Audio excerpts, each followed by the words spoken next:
ಮೊದಲನೆಯದಾಗಿ ಈ ಪ್ರವಚನ ಮಾಲೆಯ ಈ ಪರ್ಯಾಯವನ್ನು ಪ್ರಾಯೋಜನೆ ಮಾಡಿರುವ ಪಂಡಿತ ರತ್ನಂ ಕುಕ್ಕೆ ಸುಬ್ರಹ್ಮಣ್ಯ ಶಾಸ್ತ್ರಿ ಸ್ಮಾರಕ ದತ್ತಿ, ಎಚ್.ಎನ್. ಆನಂದ್ ದತ್ತಿ ಮೊದಲಾದ ಸಹೃದಯ ಬಂಧುಗಳಿಗೆ ಕೃತಜ್ಞತೆ ಸೂಚಿಸ್ತಾ ಆ ಪರಿವಾರಗಳವರಿಗೆಲ್ಲ ಸಕಲ ಶ್ರೇಯಸ್ಸು ಉಂಟಾಗಲಿ ಅಂತ ಹಾರೈಸ್ತಾ ಇದ್ದೇನೆ. ಸತ್ಸಂಗತ್ವೇ ನಿಸ್ಸಂಗತ್ವಂ ಅಂತ ಆಚಾರ್ಯರು ಹೇಳಿದ್ದಾರೆ. ನಿಸ್ಸಂಗತ್ವ ನಮಗೆ ದೂರದ ಮಾತಾಯಿತು, ಆದರೆ ಸತ್ಸಂಗದ ಲಾಭವಂತೂ ನಮಗೆ ನಿಶ್ಚಿತವಾಗಿ ಆಗಿದೆ.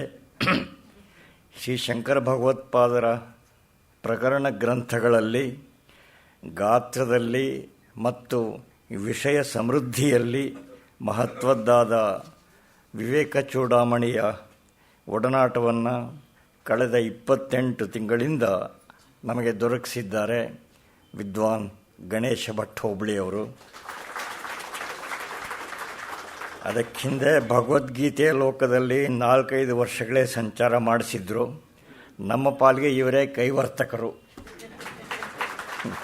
ಅಂದರೆ ದೋಣಿ ನಡೆಸುವವರು ಅಂತ. ವಿವೇಕ ಚೂಡಾಮಣಿ ಹೇಳಿ ಕೇಳಿ ಒಂದು ಪ್ರಕರಣ ಗ್ರಂಥ. ಹೀಗಾಗಿ ಅದರ ಪ್ರತ್ಯೇಕ ವ್ಯವಸ್ಥಿತ ಸಮಗ್ರ ಅಧ್ಯಯನ ನಡೆಯೋದು ವಿರಳ. ಪ್ರಸ್ಥಾನತ್ರಯ ಭಾಷ್ಯಗಳು, ತರ್ಕಶಾಸ್ತ್ರ ಗ್ರಂಥಗಳು ಇದೆಲ್ಲ ಸಾಂಪ್ರದಾಯಿಕ ಕ್ರಮದಲ್ಲಿ ಅಧ್ಯಯನ ಆಗ್ತವೆ. ಆದರೆ ವಿವೇಕ ಚೂಡಾಮಣಿ ಹಾಗೆ ಸಮಗ್ರವಾಗಿ ಅಧ್ಯಯನಕ್ಕೆ ಒಳಪಡುವುದು ಆ ಸಂಪ್ರದಾಯ ಇಲ್ಲ. ಹೀಗೆ ಆಸಕ್ತಿ ಇದ್ದವರು, ವೇದಾಂತ ಆಸಕ್ತರು ಅದನ್ನು ಸ್ವಂತವಾಗಿ ಓದ್ಕೊಳ್ತಾರೆ ಅಷ್ಟೇ. ಹೀಗೆ ಇಷ್ಟು ವಿವರವಾದ ಅಧ್ಯಯನ, ಇಷ್ಟು ಸಮಗ್ರವಾದ ಅವಲೋಕನ ನಮಗೆ ತಿಳಿದ ಹಾಗೆ ಬೇರೆ ಯಾವ ವೇದಿಕೆಯಲ್ಲೂ ನಡೆದಿಲ್ಲ. ಆದರೆ ಒಳಹೊಕ್ಕು ನೋಡುವಾಗ ಇದು ಎಷ್ಟು ಬೋಧಕ ಸಾಮಗ್ರಿಯಿಂದ ನಿಬಿಡವಾಗಿದೆ ಅನ್ನೋದು ನಮ್ಮೆಲ್ಲರ ಅನುಭವಕ್ಕೆ ಬಂದಿದೆ. ಈ ಕಾರಣಕ್ಕೆ ಇರಬೇಕು ಶೃಂಗೇರಿಯ ಹಿಂದಿನ ಜಗದ್ಗುರುಗಳು ಚಂದ್ರಶೇಖರ ಭಾರತಿ ಮಹಾಸ್ವಾಮಿಗಳು ಹಾಸ್ಯಪೂರ್ಣವಾಗಿ ಹೇಳ್ತಾ ಇದ್ರಂತೆ, ವಿವೇಕ ಚೂಡಾಮಣಿ ಓದದೇ ಇದ್ದವರು ಅವಿವೇಕ ಚೂಡಾಮಣಿಗಳಾಗ್ತಾರೆ ಅಂತ. ಆ ಜಗದ್ಗುರುಗಳೇ ವಿವೇಕ ಚೂಡಾಮಣಿಗೆ ವ್ಯಾಖ್ಯಾನವನ್ನು ರಚಿಸಿರೋದು ತಿಳಿದ ಸಂಗತಿನೇ ಆಗಿದೆ. ಅದನ್ನು ಬಿಟ್ಟರೆ ಬಹುಶಃ ಈ ಪ್ರಕರಣ ಗ್ರಂಥಕ್ಕೆ ಇರುವ ಏಕೈಕ ಸಾಂಪ್ರದಾಯಿಕ ವ್ಯಾಖ್ಯಾನ ಕೇಶವಾಚಾರ್ಯ ಸ್ವಾಮಿಗಳದು. ತತ್ವಜಿಜ್ಞಾಸೆ ಮತ್ತು ಕಾವ್ಯ ಸೌಂದರ್ಯ ಇವೆರಡರ ಮೇಳನ ವಿವೇಕ ಚೂಡಾಮಣಿಯಲ್ಲಿ ನಮಗೆ ಕಾಣುವ ಹಾಗೆ ಬೇರೆ ಕಡೆ ಕಾಣುವುದು ತೀರಾ ದುರ್ಲಭ. ಮುಕ್ತಿಯ ಲಕ್ಷ್ಯ, ಅದನ್ನು ಪಡೆಯೋದಕ್ಕೆ ಇರುವ ಭಕ್ತಿ ಮೊದಲಾದ ಮಾರ್ಗಗಳು, ಸ್ವಪ್ರಯತ್ನದ ಅನಿವಾರ್ಯತೆ, ಮಾಯೆಯ ಸ್ವರೂಪ, ತತ್ವಮಸಿ ಮಹಾವಾಕ್ಯದ ಅರ್ಥವಿಸ್ತಾರ, ಜೀವನ್ಮುಕ್ತನ ಲಕ್ಷಣಗಳು, ಇಂತಹ ಶುಷ್ಕ ಎನ್ನಬಹುದಾದ ವಿಷಯಗಳನ್ನು ಕುರಿತು ಹತ್ತಿರ 600 ಪದ್ಯಗಳ ಮನೋಹರವಾದ ಕಾವ್ಯ ಬರೆಯೋದು ಸಾಧ್ಯವೇ? ಈ ಪವಾಡ ಭಗವತ್ಪಾದರಿಂದ ಮಾತ್ರ ನಡೆದಿದೆ.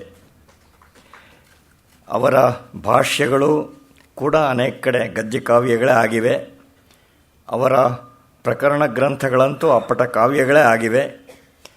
ಭಾಷ್ಯ ರಚನೆಗೆ ಹೇಗೆ ಆಚಾರ್ಯರು ಮಾನದಂಡಗಳನ್ನು ನಿರ್ಮಿಸಿದರೋ ಹಾಗೆ ಶಾಸ್ತ್ರಕಾವ್ಯದ ಮಾರ್ಗವನ್ನು ಪ್ರಶಸ್ತಗೊಳಿಸಿದವರು ಆಚಾರ್ಯ ಭಗವತ್ಪಾದರೇ. ಅದಕ್ಕೆ ಉಜ್ವಲ ನಿದರ್ಶನ ಅಂದರೆ ವಿವೇಕ ಚೂಡಾಮಣಿ. ಬೇರೆ ಬೇರೆ ಸಂದರ್ಭಗಳಲ್ಲಿ ಪದೇ ಪದೇ ಪದ್ಯವಾಕ್ಯಗಳು ಉದ್ಧೃತಗೊಳ್ಳೋದು ವಿವೇಕ ಚೂಡಾಮಣಿಯಿಂದಲೇ. ನಾವು ಇಂತಹ ವ್ಯವಸ್ಥಿತ ಪ್ರಬೋಧನಕ್ಕಾಗಿ ವಿದ್ವಾನ್ ಗಣೇಶ ಭಟ್ ಹೋಬಳಿ ಅವರನ್ನು ಆಶ್ರಯಿಸಿದ್ದಕ್ಕೆ ನಮ್ಮ ಸಂಸ್ಥೆಯ ದೃಷ್ಟಿಯ ಒಂದು ಹಿನ್ನೆಲೆ ಕೂಡ ಇದೆ. ಹಿಂದೆ ನಮ್ಮಲ್ಲಿ ವ್ಯಾಸಂಗಗೋಷ್ಠಿಯ ಕಾರ್ಯಕರ್ತ ತಂಡಕ್ಕೋಸ್ಕರ ಸಾಪ್ತಾಹಿಕ ತರಗತಿಗಳು, ಸಾರ್ವಜನಿಕರಿಗೋಸ್ಕರ ಉಪನ್ಯಾಸ ಕಾರ್ಯಕ್ರಮಗಳು, ಹೀಗೆ 2 ಸರಣಿಗಳ ಕಲಾಪಗಳು ನಡೀತಾ ಇದ್ದವು ಸುಮಾರು 30 ವರ್ಷ.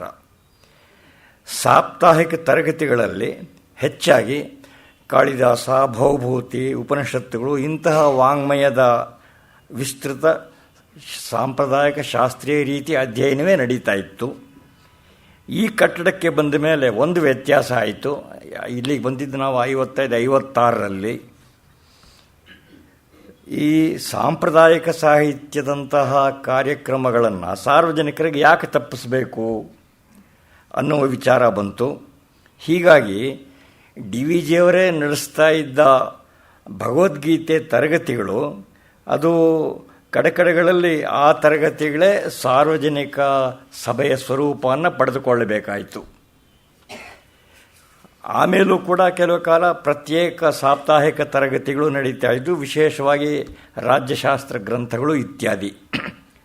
ಈಚಿನ ವರ್ಷಗಳಲ್ಲಿ ನಮಗೆ ಇಲ್ಲಿಯ ಕಾರ್ಯಕ್ರಮಗಳಲ್ಲಿ ಗಣನೀಯ ಸಂಖ್ಯೆಯು ಶಾಸ್ತ್ರೀಯ ಅಧ್ಯಯನ ರೀತಿಯಲ್ಲಿ ನಡೆಯಲಿ ಅಂತ ಅನ್ನಿಸ್ತಾ ಇತ್ತು. ಆದರೆ ಅದನ್ನು ವ್ಯವಸ್ಥಿತವಾಗಿ ಮತ್ತು ಆಸಕ್ತ ಜನಸಾಮಾನ್ಯರಿಗೂ ಆಕರ್ಷಕವಾಗುವ ಹಾಗೆ ನಿರ್ವಾಹ ಮಾಡುವರು ಸಿಗುವುದು ಸುಲಭ ಅಲ್ಲ. ಇದಕ್ಕೆ ಬೇಕಾದಂತಹ ಶಾಸ್ತ್ರಾಧಿಕಾರ ಮತ್ತು ಪ್ರತಿಪಾದನಾ ಕೌಶಲ ನಮಗೆ ಕಂಡಿದ್ದು ವಿದ್ವಾನ್ ಗಣೇಶ ಭಟ್ ಹೋಬಳಿ ಅವರಲ್ಲಿ. ಇದನ್ನು ಮೆಚ್ಚಿರುವ ದೊಡ್ಡ ಶ್ರೋತೃವರ್ಗ ಇರುವುದು ಅನುಭವಕ್ಕೆ ಬಂದಿದೆ. ನಾವೇನೋ ಸಾಮಾನ್ಯರು, ನಮಗೆ ಗಣೇಶ ಭಟ್ರು ಅನಿವಾರ್ಯವಾಗಿದ್ದಾರೆ. ಆದರೆ ಒಳ್ಳೆಯ ವ್ಯುತ್ಪತ್ತಿ ಇದ್ದ ಅನೇಕರು ಕೂಡ ಇದನ್ನು ಮೆಚ್ಚಿಕೊಂಡಿದ್ದಾರೆ. ಇಲ್ಲಿಯ ಹಿಂದಿನ ಕಾರ್ಯಕ್ರಮಗಳ ಧ್ವನಿ ಮುದ್ರಣಗಳನ್ನು ಕೇಳಿದ ಪ್ರೊಫೆಸರ್ ಭಾನುಮೂರ್ತಿ ಅಂತ ಅಂತಾರಾಷ್ಟ್ರೀಯ ಖ್ಯಾತಿಯ ಗಣಿತಶಾಸ್ತ್ರಜ್ಞರು, ಸ್ವಾಮಿ ಪರಮಾನಂದ ಭಾರತಿಗಳ ಪೂರ್ವಾಶ್ರಮದ ಅಣ್ಣಂದಿರು. ಈಗ ಕಳೆದ ವರ್ಷ ಅವರು ಸ್ವರ್ಗವಾಸಿಗಳಾದರು. ಅವರು ಗಣೇಶ ಭಟ್ರ ಹಿಂದಿನ ನಮ್ಮ ಸರಣಿಗಳ ಧ್ವನಿ ಮುದ್ರೆಗಳನ್ನೆಲ್ಲ ಕೇಳಿ ತುಂಬ ಆನಂದ ವ್ಯಕ್ತಪಡಿಸಿದರು. ನನಗೆ ಫೋನ್ ಮಾಡಿದ್ರು ಮದ್ರಾಸಿಂದ, ನೀವು ಇವ್ರ ಹತ್ರ ಇಡೀ ಬೃಹದಾರಣ್ಯ ಉಪನಿಷತ್ತಿನ ವ್ಯಾಖ್ಯಾನ ಮಾಡಿಸ್ಬೇಕು ಗಣೇಶ ಭಟ್ರಿಂದ ಅಂತ. ಭಗವತ್ ಕೃಪೆ ಇದ್ದರೆ ಮುಂದೆ ಅಂತೂ ಆಗಿತ್ತು, ಗೊತ್ತಿಲ್ಲ. ಯಾಕೆ ಹೇಳಿದೆ ಅಂದರೆ, ವ್ಯುತ್ಪನ್ನರು ಕೂಡ ಗಣೇಶ ಭಟ್ ಹೋಬಳಿ ಅವರ ಪ್ರತಿಪಾದನೆಯನ್ನು ತುಂಬ ಮೆಚ್ಚಿಕೊಂಡಿದ್ದಾರೆ.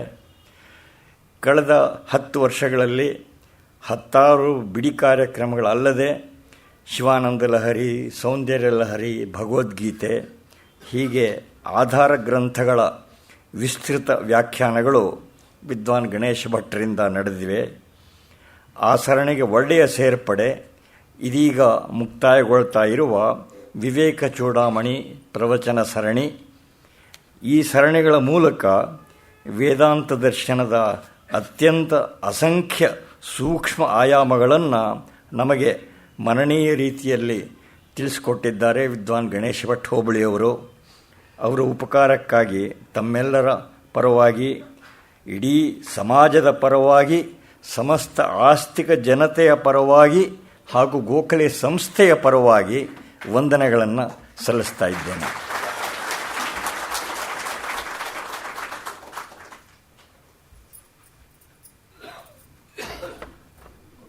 ಕಾರ್ಯಕ್ರಮದ ನಂತರ ಭಗವತ್ಪಾದ ಪ್ರಸಾದ ವಿತರಣೆಯ ಏರ್ಪಾಡಾಗಿದೆ. ದಯವಿಟ್ಟು ಎಲ್ಲರೂ ಪ್ರಸಾದವನ್ನು ಸ್ವೀಕರಿಸಿ ತೆರಳಬೇಕು ಅಂತ ವಿನಂತಿ.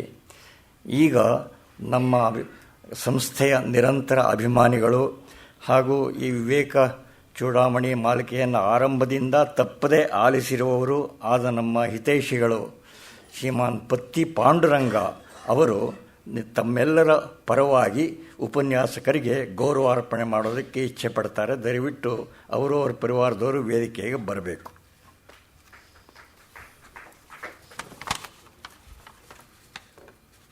ಮೊಟ್ಟ ಮೊದಲು ದೇವರಿಗೆ, ಸಭೆಗೆ ನನ್ನ ನಮಸ್ಕಾರಗಳು.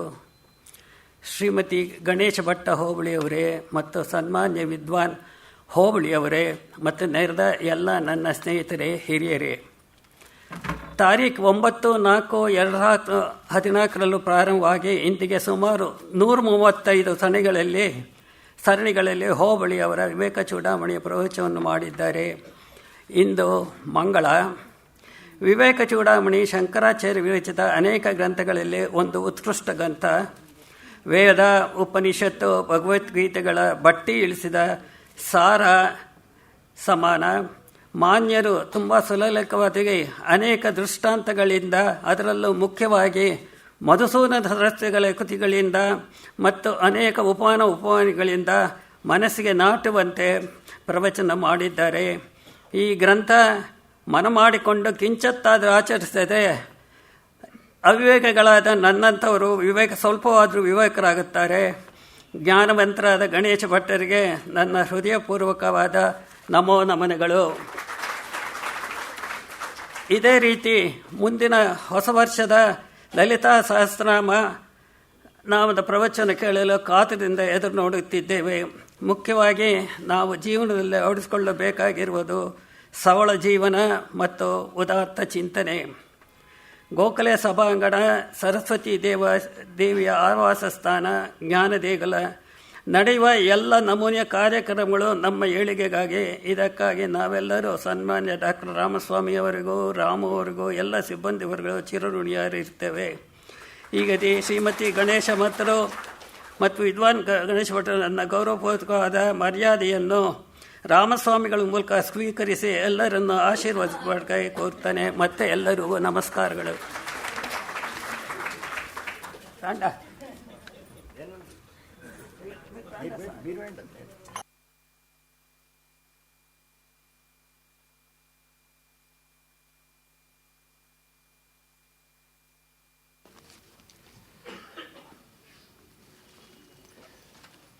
ಮಮ ವಾಚಮಿಮಾಂ ಪ್ರಸುಪ್ತಾಂ ಸಂಜೀವಯತ್ಯಖಿಲಶಕ್ತಿಧರಸ್ವಧಾಮ್ನಾ ಅನ್ಯಾಂಶ್ಚ ಹಸ್ತಚರಣಶ್ರವಣತ್ವಗಾದೀನ್ ಪ್ರಾಣಾನ್ನಮೋ ಭಗವತೆ ಪುರುಷಾಯ ತುಭ್ಯಂ.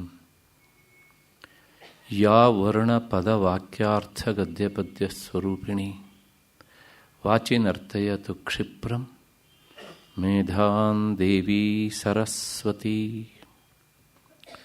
ಸರ್ವವೇದಾಂತಸಿದ್ಧಾಂತಗೋಚರಂ ತಮಗೋಚರಂ ಗೋವಿಂದಂ ಪರಮಾನಂದಂ ಸದ್ಗುರುಂ ಪ್ರಣತೋಸ್ಮ್ಯಹಂ. ಶ್ರುತಿಸ್ಮೃತಿಪುರಾಣಾನಾಂ ಆಲಯಂ ಕರುಣಾಲಯಂ ನಮಾಮಿ ಭಗವತ್ಪಾದಂ ಶಂಕರಂ ಲೋಕಶಂಕರಂ.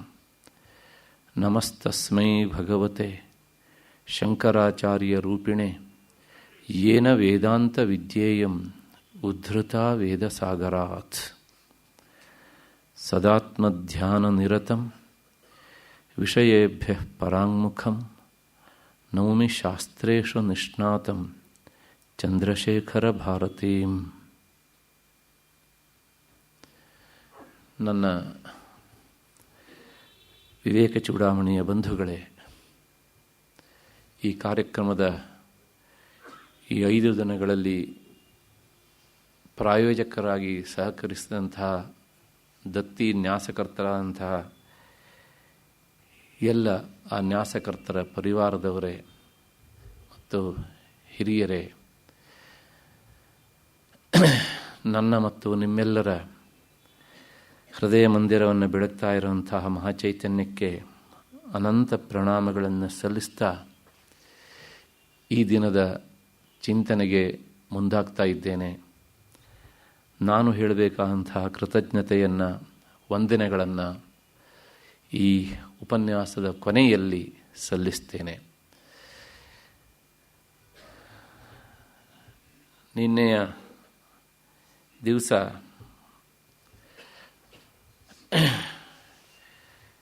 ಗುರುಗಳ ಉಪದೇಶವನ್ನು ಆಲಿಸಿ ಕೃತಕೃತ್ಯತೆಯನ್ನು ಪಡೆದಂತಹ ಶಿಷ್ಯ ಅವರಿಂದ ಬೀಳ್ಕೊಂಡು ಹೊರಟು ಹೋದ.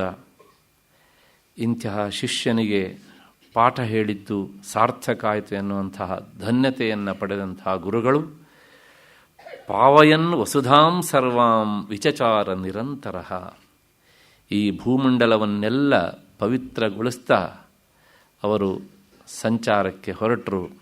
ಹಾಗೆ ಸುತ್ತುತ್ತಾ ಇದ್ದರು. ಏಕೆಂದರೆ ಎಲ್ಲೆಲ್ಲಿ ಇಂಥ ಸಚ್ಚಿಷ್ಯರು ಸಿಗ್ತಾರೋ ಅವರಿಗೆ ವಿಷಯವನ್ನು ತಿಳಿಸಿದಾಗ ಅದು ಹೆಚ್ಚು ಸಾರ್ಥಕವಾಗ್ತದೆ. ಭಗವಂತನ ಮಾತು ಸಹ ಹಾಗೇನೇ ಇರೋದು. ಯೋಗ್ಯನಾದಂತಹ ಶಿಷ್ಯನಿಗೆ ಕೊಟ್ಟಂತಹ ವಿಷಯ ಅದು ಸಾಕಷ್ಟು ಸಮೃದ್ಧಿಯನ್ನು ಪಡೀತದೆ ಎನ್ನುವಂಥದ್ದು ಗೀತೆಯಲ್ಲಿ ಭಗವಂತನ ಮಾತಿಗೆ ಭಗವತ್ಪಾದರು ಬರೆದಂಥ ವ್ಯಾಖ್ಯಾನ. ಅಷ್ಟು ಹಿನ್ನೆಲೆಯಲ್ಲಿ ಈಗ ನಾವು ನೋಡಬೇಕಾದದ್ದು ಕೊನೆಯ 2 ಶ್ಲೋಕಗಳು ಮಾತ್ರ ಇವೆ. ಏಕೆಂದರೆ ಉಪಸಂಹಾರದ ಭಾಗವನ್ನು ಒಳಗೊಂಡಂತಹ ಶ್ಲೋಕಗಳು ಇವು. ಇದು ಗುರುಗಳು ಲೋಕದ ಸಾಮಾನ್ಯ ಜನನನ್ನು ಕುರಿತು ಹೇಳುವಂತಹ ಅರ್ಥವನ್ನು ಒಳಗೊಂಡಂತಹ ಶ್ಲೋಕ. ಹಿತಮಿದಮುಪದೇಶಮಾದ್ರಿಯಂತಾಂ ವಿಹಿತ ನಿರಸ್ತ ಸಮಸ್ತ ಚಿತ್ತದೋಷಾಃ ಭವಸುಖ ವಿಮುಖಾಃ ಪ್ರಶಾಂತ ಚಿತ್ತಾಃ ಶ್ರುತಿರಸಿಕಾ ಯತಯೋ ಮುಮುಕ್ಷವೋ ಯೇ. ಇನ್ನೊಂದು ಸಲ. ಹಿತಮಿದಮುಪದೇಶಮಾದ್ರಿಯಂತಾಂ ವಿಹಿತ ನಿರಸ್ತ ಸಮಸ್ತ ಚಿತ್ತದೋಷಾಃ ಭವಸುಖ ವಿಮುಖಾಃ ಪ್ರಶಾಂತ ಚಿತ್ತಾಃ ಶ್ರುತಿರಸಿಕಾ ಯತಯೋ ಮುಮುಕ್ಷವೋ ಯೇ. ಈ ಶ್ಲೋಕದ ಅರ್ಥ ಹೀಗಿದೆ: ಚಿತ್ತದ ಸಮಸ್ತ ದೋಷಗಳನ್ನು ನೀಗಿಸಿಕೊಂಡು ಸಂಸಾರ ಸುಖದಲ್ಲಿ ಅನಾಸಕ್ತರಾಗಿ ಅತ್ಯಂತ ಪ್ರಶಾಂತ ಮನಸ್ವಿಗಳು, ಶ್ರುತಿ ರಸಿಕರು, ಮುಮುಕ್ಷುಗಳು ಆದಂತಹ ಯತಿಗಳು, ಅಥವಾ 2 ರೀತಿಯಲ್ಲಿ ಅರ್ಥ ಹೇಳ್ಬೋದು. ಹೀಗೆ ಮುಮುಕ್ಷುಗಳು ಮತ್ತು ಯತಿಗಳು ಇವರು ಹಿತವಾದ ಈ ಉಪದೇಶವನ್ನು ಯಾವಾಗಲೂ ಕೇಳಬೇಕು. ಕೆಲವು ಜನರಿಗೆ ಸಂಶಯ ಬರಬಹುದು, ಯತಿಗಳು ಅಂತುಂಟು, ನಮಗೆ ಹೇಳಿದ್ರಲ್ಲ ನೀವು ಅಂತ. ಅದಕ್ಕೋಸ್ಕರ ಹೇಳಿದ್ದೇನೆ, ಮುಮುಕ್ಷುಗಳು ಮತ್ತು ಯತಿಗಳು ಹೀಗೂ ಸಹ ಅದನ್ನು ಅರ್ಥವನ್ನು ಹೇಳೋದಕ್ಕೆ ಬರುತ್ತೆ. ಅಷ್ಟು ಹಿನ್ನೆಲೆಯಲ್ಲಿ ಈ ಶ್ಲೋಕದ ಒಟ್ಟು ತಾತ್ಪರ್ಯ ಇಷ್ಟು. ಸ್ವಲ್ಪ ವಿವರಣೆಯನ್ನು ನೋಡೋಣ.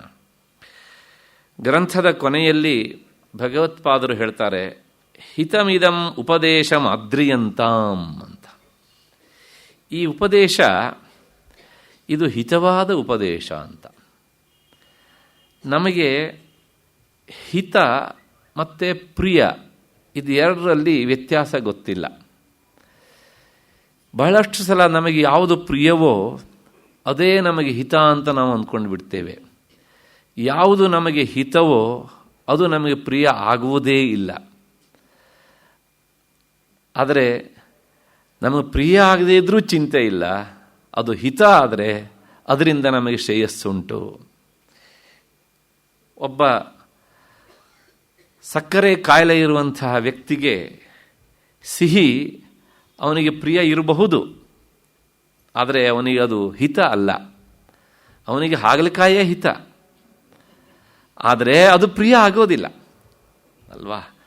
ಹಾಗಾಗಿ ನಾವಿಲ್ಲಿ ನಾಲಿಗೆಯನ್ನು ನೋಡಬೇಕು, ಇಡೀ ಆರೋಗ್ಯವನ್ನು ನೋಡಬೇಕು ಎನ್ನುವಂಥದ್ದು ಪ್ರಶ್ನೆ. ಹಾಗೆಯೇ ಪ್ರಿಯ ಎನ್ನುವಂಥದ್ದು ತಾತ್ಕಾಲಿಕವಾದ ಸುಖವನ್ನು ಕೊಡುವಂಥದ್ದು, ಹಿತ ಎನ್ನುವಂಥದ್ದು ದೀರ್ಘಕಾಲದ ಸುಖವನ್ನು ಕೊಡುವಂಥದ್ದು. ಇಷ್ಟು ಸುದೀರ್ಘವಾಗಿ ಗ್ರಂಥವನ್ನು ಹೇಳಿ ಆದಮೇಲೆ ನಾನು ನಿಮಗೆ ಪ್ರಿಯವಾದದ್ದನ್ನು ಹೇಳ್ತೇನೆ ಅಂದರೆ ನಿಮಗೆ ತಾತ್ಕಾಲಿಕವಾದ ಸುಖ ಕೊಡುವ ವಿಷಯವನ್ನು ಹೇಳ್ತೇನೆ ಅಂತ ಅರ್ಥ ಆಗಿಬಿಡುತ್ತೆ ಅಲ್ವಾ? ಅದಕ್ಕೋಸ್ಕರ ಭಗವತ್ಪಾದ ಹೇಳ್ತಾರೆ, ಇದು ಪ್ರಿಯವಾದ ಉಪದೇಶ ಅಲ್ಲ, ಇದು ಹಿತವಾದ ಉಪದೇಶ ಅಂತ.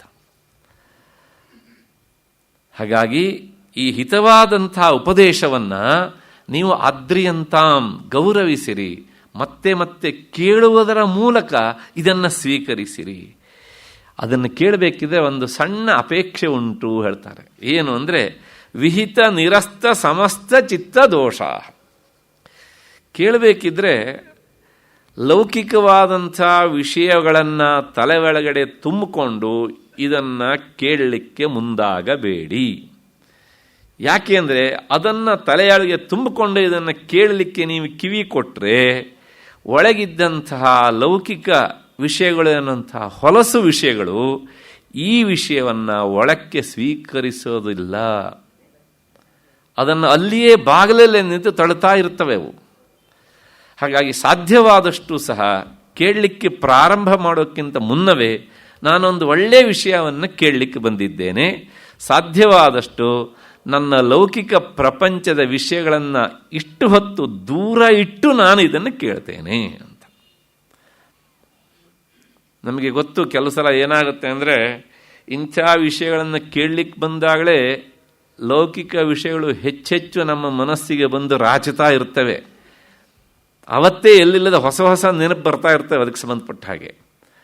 ಆದ್ದರಿಂದ ಹೇಳ್ತಾರೆ ನಿರಸ್ತ ಸಮಸ್ತ ಚಿತ್ತ ದೋಷ. ಅದಕ್ಕೆ ಇನ್ನೊಂದು ಅರ್ಥ ಏನು ಅಂದರೆ, ಚಿತ್ತ ದೋಷ ಅಂದರೆ, ಈ ಚಿತ್ತ ಅಂದರೆ ಮನಸ್ಸು, ಮನಸ್ಸಿನ ದೊಡ್ಡ ದೋಷ ಏನು ಅಂದರೆ ಅದು 1-2 ನಿಮಿಷ ಇದ್ದಲ್ಲಿ ಇರೋದಿಲ್ಲ. ನಮ್ಮನ್ನು ಉಪನ್ಯಾಸಕ್ಕೆ ಅದೇ ಕರ್ಕೊಂಡು ಬರುತ್ತೆ. ಕರ್ಕೊಂಡು ಬಂದಾದ್ಮೇಲೆ ಒಳಗೂ ಸಹ ಬಂದು ಕೂರಿಸ್ಬಿಡುತ್ತೆ. ನಾವು ಕೂತಾದ್ಮೇಲೆ ಅದು ಇಲ್ಲಿಂದ ಹೊರಟು ಬಿಡುತ್ತೆ.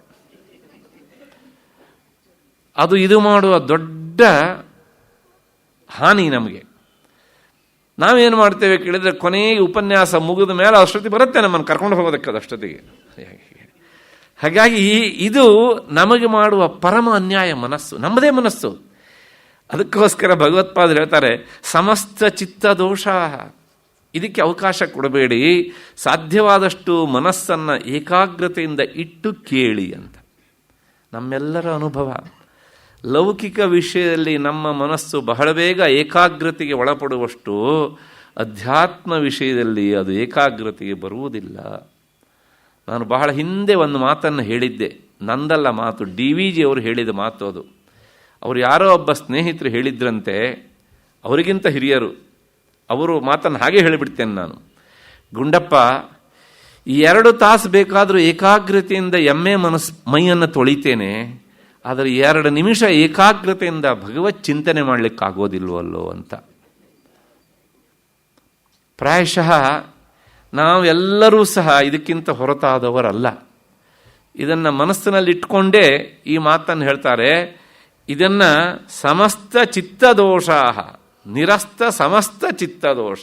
ಸಾಧ್ಯವಾದಷ್ಟು ಏಕಾಗ್ರತೆಯಿಂದ ಅದನ್ನು ಕೇಳಬೇಕು. ಮೊದಲು ಈ ಮನಸ್ಸನ್ನು ವಿಷಯದ ಕಡೆಗೆ ಹರಿಸಿ ಕೇಳುವುದು ಒಂದು ಶಿಕ್ಷೆ. ಯಾಕೆಂದರೆ ಅಧ್ಯಾತ್ಮ ವಿಚಾರವನ್ನು ಈವರೆಗೆ ಕೇಳದೇ ಇರುವವರಿಗೆ ಅದನ್ನು ಕೇಳುವುದು ಒಂದು ದೊಡ್ಡ ಪನಿಷ್ಮೆಂಟ್. ಅದು ನಿನ್ನೆ ಹೇಳಿದ್ದೇನೆ ನಾನು ಇದನ್ನು. ಆಮೇಲೆ ಕೇಳ್ತಾ ಕೇಳ್ತಾ ರುಚಿ ಹತ್ತಿದ ಮೇಲೆ ಮತ್ತೆ ಪುನಃ ಇದೇ ಇರಲಿ ಅಂತ ಅನಿಸುತ್ತೆ.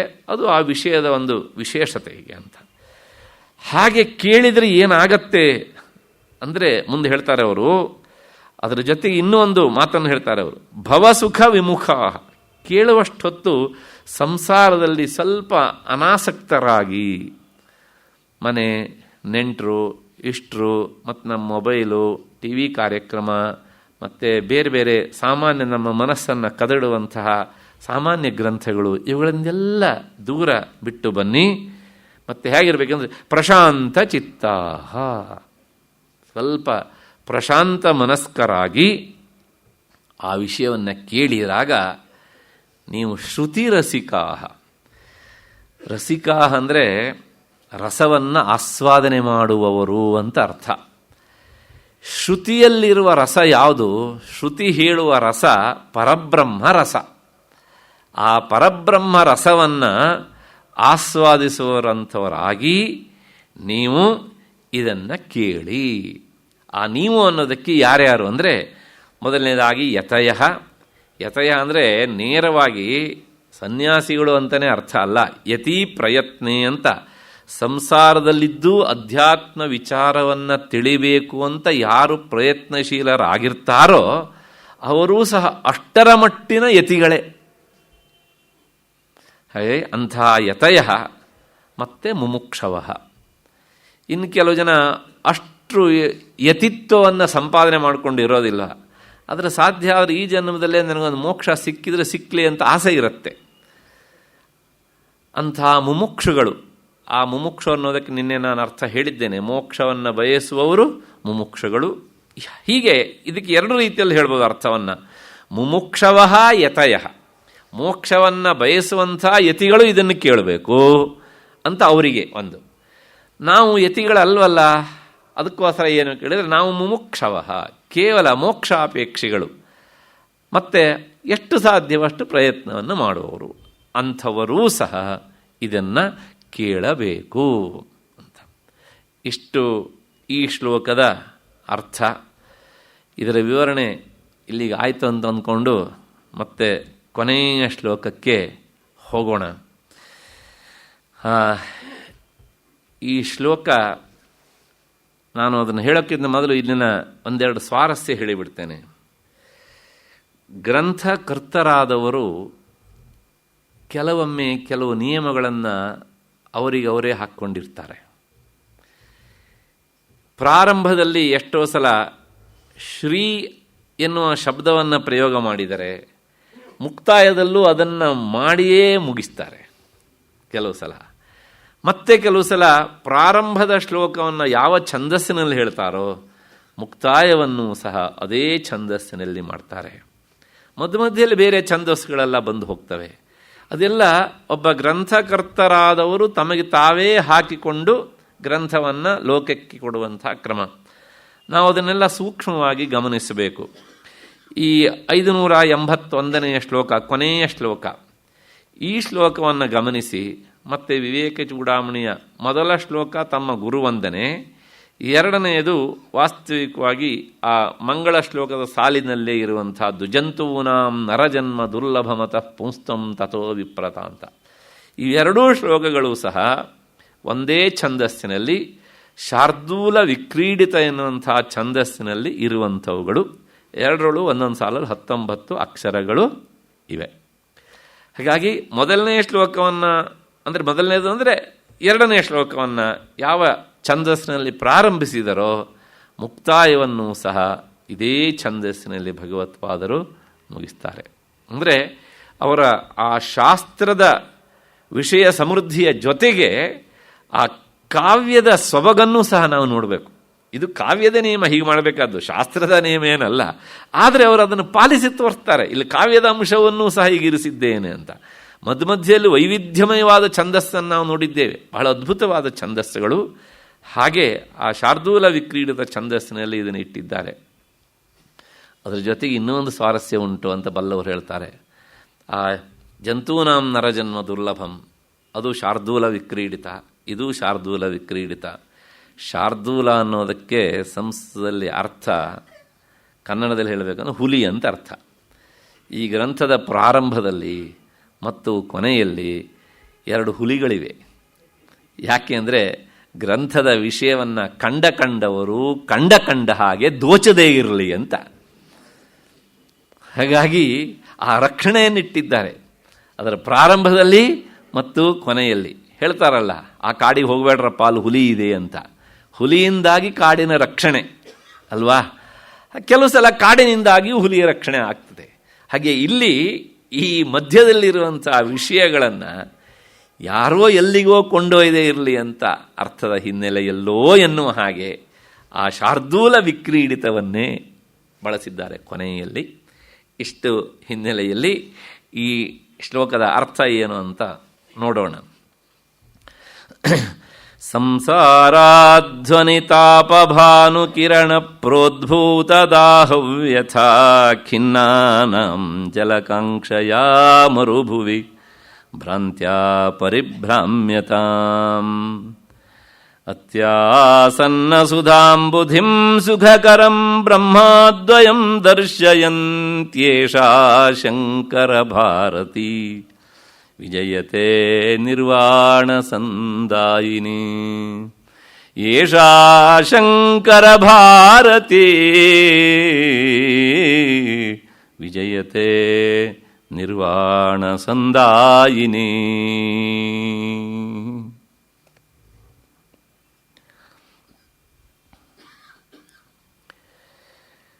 ಸಂಸಾರ ಎನ್ನುವಂತಹ ದಾರಿಯಲ್ಲಿ ನಡೆಯುತ್ತಾ ತಾಪತ್ರಯ ಎನ್ನುವಂತಹ ಈ ಸುಡು ಸೂರ್ಯನ ಬಿಸಿಲಿನಿಂದ ಬಳಲಿ ಬೆಂಡಾಗಿ ಉಂಟಾದಂತಹ ದಾಹವ್ಯಥೆ ಅಂದರೆ ನೀರಡಿಕೆಯನ್ನು ನೀಗಿಸಿಕೊಳ್ಳಲು ಮರಳುಗಾಡಿನಲ್ಲಿ ಅಂದರೆ ಮರುಭೂಮಿಯಲ್ಲಿ ನೀರಿಗಾಗಿ ಭ್ರಾಂತಿಯಿಂದ ಈ ಜನ ಅಲಿತಾ ಇರ್ತಾರೆ.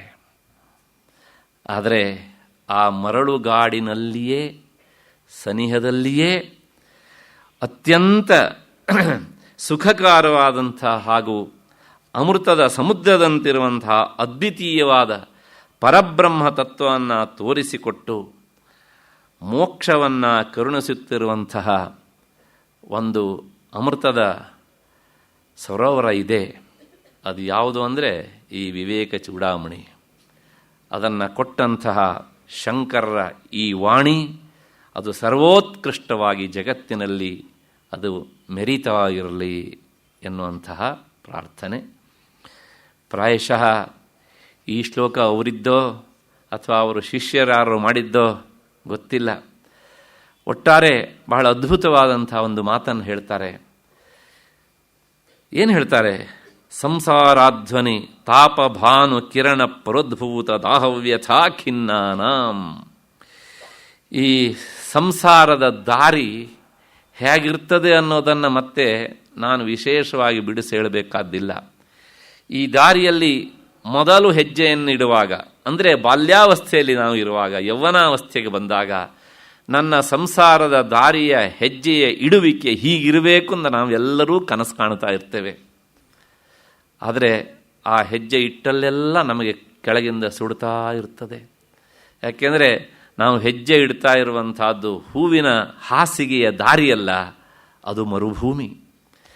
ಸಾಲದ್ದಕ್ಕೆ ಕೆಳಗಡೆಯಿಂದ ಮರಳು, ಮೇಲಿಂದ ಸೂರ್ಯನ ಸುಡುಬಿಸಿಲು, ಆ ಸುಡಿಲಿಗೆ ಈ ಮಳಲು ಕಾದು ಹೋದಾಗ ಅದರ ಮೇಲೆ ಹೆಜ್ಜೆ ಇಟ್ಟು ಪ್ರಯಾಣ ಮಾಡುವಂತಹ ಸಂಸಾರಿಗಳ ಈ ಜೀವನ ಅದೇ ಒಂದು ಪ್ರಯಾಣ.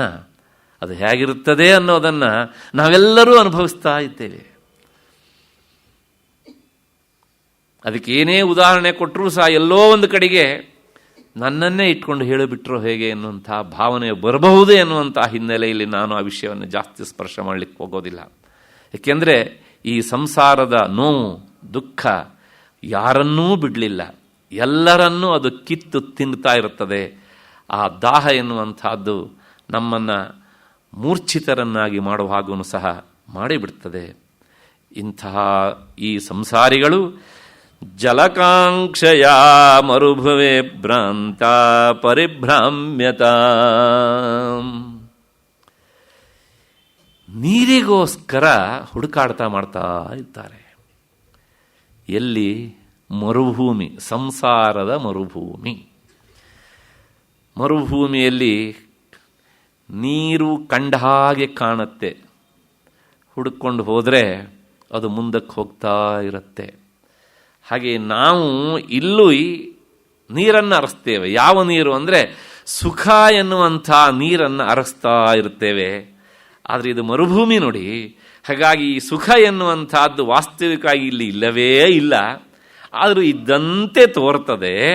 ಹಾಗೆ ತೋರ್ತಾ ಇದ್ದದನ್ನು ನಾವು ಹುಡುಕೊಂಡು ಹೋಗ್ತಾ ಹೋಗ್ತಾ ಇದ್ದಾಗ ಅದು ಮುಂದಕ್ಕೆ ಮುಂದಕ್ಕೆ ಹೋಗ್ತಾ ಇರ್ತದೆ. ಆ ಮುಂದಕ್ಕೆ ಹೋಗುವಾಗ ನಾವು ಅದನ್ನು ಪಡಿಬೇಕು ಅಂತ ನಾವು ಹೆಜ್ಜೆ ಹಾಕ್ತಾ ಇರುವಷ್ಟೊತ್ತಿಗೆ ಕಾಲಪುರುಷ ನಮ್ಮ ಹೆಜ್ಜೆಯನ್ನು ಎಳೆದು ಬಿಡ್ತಾನೆ. ಹಾಗಾಗಿ ಈ ಸಂಸಾರದ ಮರುಭೂಮಿಯಲ್ಲಿ ಎಷ್ಟು ನೀರು ಹುಡುಕಿದರೂ ಸಹ ಅಲ್ಲಿ ನಮಗೆ ಆ ಸುಖ ಎನ್ನುವಂಥ ಜಲ ಸಿಗುವುದಿಲ್ಲ. ಆದರೆ ಭಗವತ್ಪಾದರು ಕೊನೆಯಲ್ಲಿ ಹೇಳ್ತಾರೆ, ಇದೇ ಮರುಭೂಮಿಯಲ್ಲಿ ಒಂದು ಸರೋವರ ಇದೆ. ಯಾವ ಸರೋವರ ಅಂತ ಕೇಳಿದರೆ ಅವ್ರು ಹೇಳ್ತಾರೆ, ಸುಖಕರಂ ಬ್ರಹ್ಮಾದ್ವಯಂ ದರ್ಶಯಂತಿ.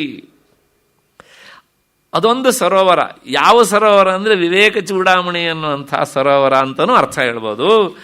ಅಥವಾ ಆ ಅದ್ವಯ ಸ್ವರೂಪನ ಅಂಥ ಪರಬ್ರಹ್ಮ ವಸ್ತುವಿನ ವಿಚಾರವನ್ನು ಹೇಳುವಂಥ ಅಧ್ಯಾತ್ಮ ವಿಚಾರವನ್ನು ಹೊತ್ತು ಬರುವಂತಹ ಆ ಸರೋವರ ಅಲ್ಲುಂಟು. ಸ್ವಲ್ಪ ತಿರುಗಿ ಈ ಕಡೆ ನೋಡಬಾರ್ದ ನೀವು? ಈ ಕಡೆ ಅಂದರೆ ವಿವೇಕ ಚೂಡಾಮಣಿ ಕಡೆಗೆ ಅಂತ ಅರ್ಥ. ಹಾಗೆ ನೋಡಿದರೆ ಏನಾಗ್ತದೆ ಕೇಳಿದರೆ, ಖಂಡಿತವಾಗಿಯೂ ಸಹ ಈ ಮರುಭೂಮಿಯಲ್ಲಿ ಬಾಯಾರಿಕೆಯಿಂದ ಸಾಗ್ತಾ ಇರುವಂಥವರಿಗೆ ಖಂಡಿತವಾಗಿಯೂ ಸಹ ಅವರ ಬಾಯಾರಿಕೆಯನ್ನು ದಾಹವನ್ನು ಹೋಗಲಾಡಿಸುವಂತಹ ಅಮೃತ ರೂಪವಾದ ಜಲ ಸಿಗ್ತದೆ ಅಂತ. ಈ ಅಮೃತ ಎನ್ನುವಂಥ ಶಬ್ದ ಲೋಕದ ಸಾಮಾನ್ಯ ಅಮೃತವಲ್ಲ.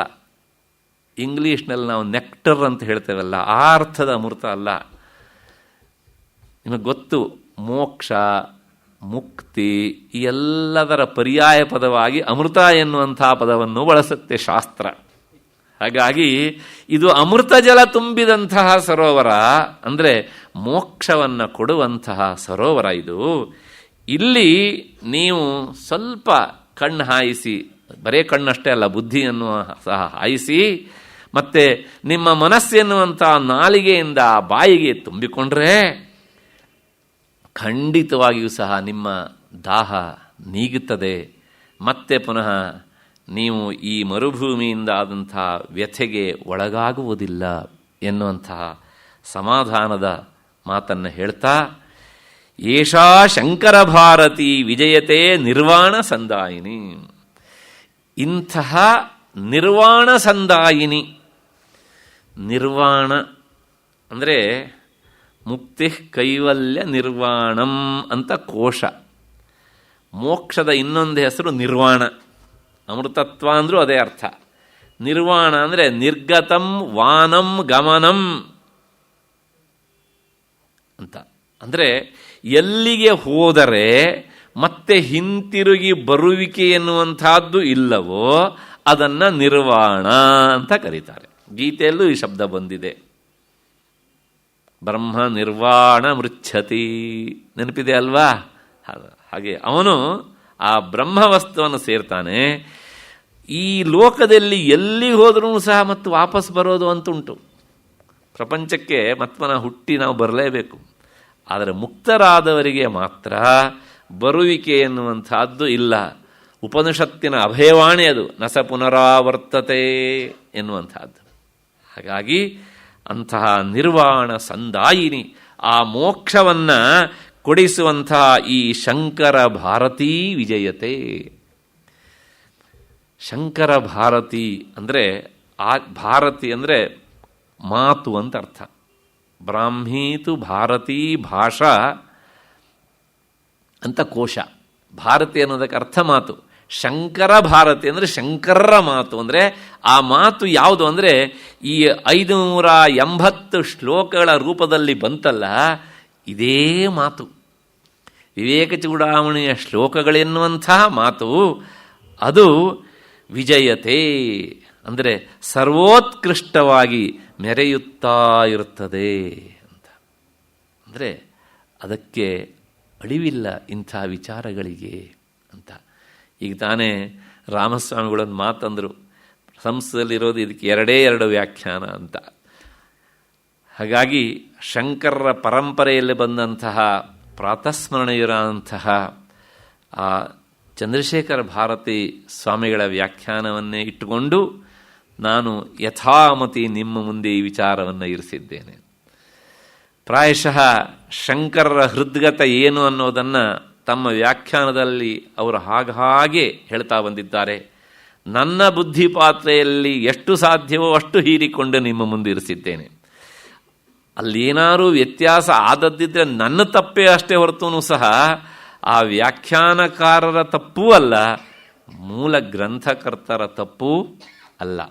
ಯಾಕೆಂದರೆ ಯಾವಾಗಲೂ ಒಬ್ಬ ಜೀವನ್ಮುಕ್ತರಾದವರ ಒಂದು ಸ್ಥಿತಿ ಹೇಗಿರುತ್ತೆ, ಅವರು ಹೇಳುವ ಮಾತು ಹೇಗೆ ಸಾರ್ವಕಾಲಿಕ ಸತ್ಯವಾಗಿರುತ್ತೆ, ಅಷ್ಟು ನಮ್ಮಂಥ ಲೌಕಿಕರು ಹೇಳುವಂಥ ಮಾತಿಗೆ ಶಕ್ತಿ ಬರೋದಿಲ್ಲ. ಯಾಕೆಂದರೆ ಭವಭೂತಿಯ ಮಾತು ಋಷೀಣಾಂ ಪುನರಾದ್ಯಾನಾಂ ವಾಚಂ ಅರ್ಥೋನುದಾವತಿ ಲೌಕಿಕಾನಾಂ ಸಾಧೂನಾಂ ವಾಚಂ ಅರ್ಥೋನುದಾವತಿ ಅಂತ ಹೇಳಿ ಆತ ಒಂದು ಮಾತು ಹೇಳ್ತಾನೆ. ನಾವೆಲ್ಲರೂ ಅರ್ಥ ಇರುವ ಮಾತನ್ನು ಹೇಳ್ತೇವೆ, ಆದರೆ ಅಂಥ ಯತಿಗಳು ಮತ್ತು ಜೀವನ್ಮುಕ್ತರು ಅವರು ಹೇಳುವ ಮಾತಿಗೆಲ್ಲ ಅರ್ಥ ಇರಬೇಕು ಅಂತಿಲ್ಲ. ಅವರು ಮಾತನ್ನು ಹೇಳಿದರೆ ಆ ಮಾತು ವ್ಯರ್ಥ ಆಗದೇ ಇರಲಿ ಅಂತೇಳಿ ಸರಸ್ವತಿ ಅದಕ್ಕೊಂದು ಅರ್ಥವನ್ನು ಜೋಡಿಸ್ತಾಳಂತೆ.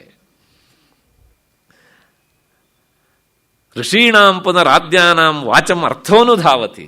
ಅವರು ಶಬ್ದ ಹೇಳಿಬಿಟ್ರೆ ಆ ಶಬ್ದವನ್ನು ಹುಡ್ಕೊಂಡು ಅರ್ಥ ಹೋಗುತ್ತಂತೆ. ನಾವು ಹಾಗಲ್ಲ, ಅರ್ಥ ಇರುವ ಮಾತನ್ನೇ ಹೇಳಬೇಕಾಗತ್ತೆ. ಇಷ್ಟು ವ್ಯತ್ಯಾಸ ಮಹಾತ್ಮರಿಗೂ ಮತ್ತು ನಮಗೂ. ಹಾಗಾಗಿ ಈ ಎಲ್ಲ ವ್ಯತ್ಯಾಸದ ಹಿನ್ನೆಲೆಯಲ್ಲಿ ನಾನು ಯಥಾಮತಿ ಈ ವಿಷಯವನ್ನು ನಿಮ್ಮ ಮುಂದೆ ಇರಿಸಿದ್ದೇನೆ. ಅದರ ಜೊತೆಗೆ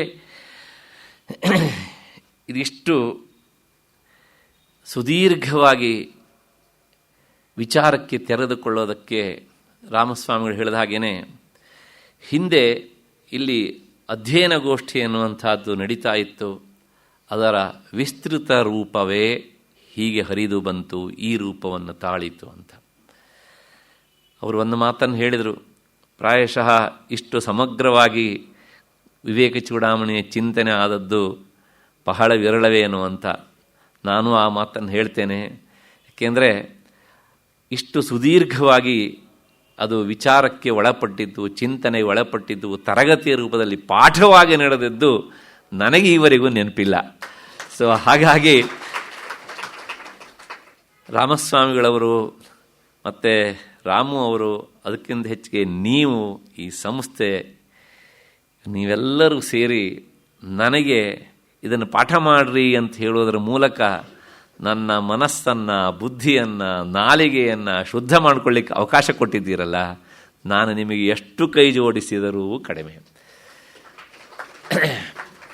ಅಷ್ಟು ಹಿನ್ನೆಲೆಯಲ್ಲಿ ಇಷ್ಟನ್ನು ಮಾತ್ರ ಇಲ್ಲಿ ಹೇಳಿ ಮತ್ತೆ ನಾನು ಈ ವಿಷಯದ ಉಪಸಂಹಾರದ ಕಡೆಗೆ ಬರ್ತೇನೆ.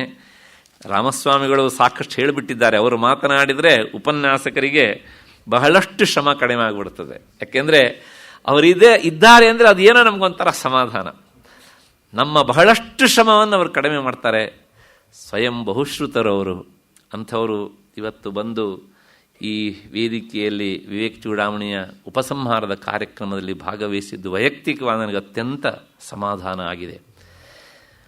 ಆದರೂ ಸಹ ಉಪನ್ಯಾಸಕನಾಗಿ ನನ್ನ ಕರ್ತವ್ಯದ ಶೇಷ ಇರೋದಾದ್ದರಿಂದ ಅದನ್ನು ಹೇಳಿಬಿಡ್ತೇನೆ. ಈಗ ತಾನೇ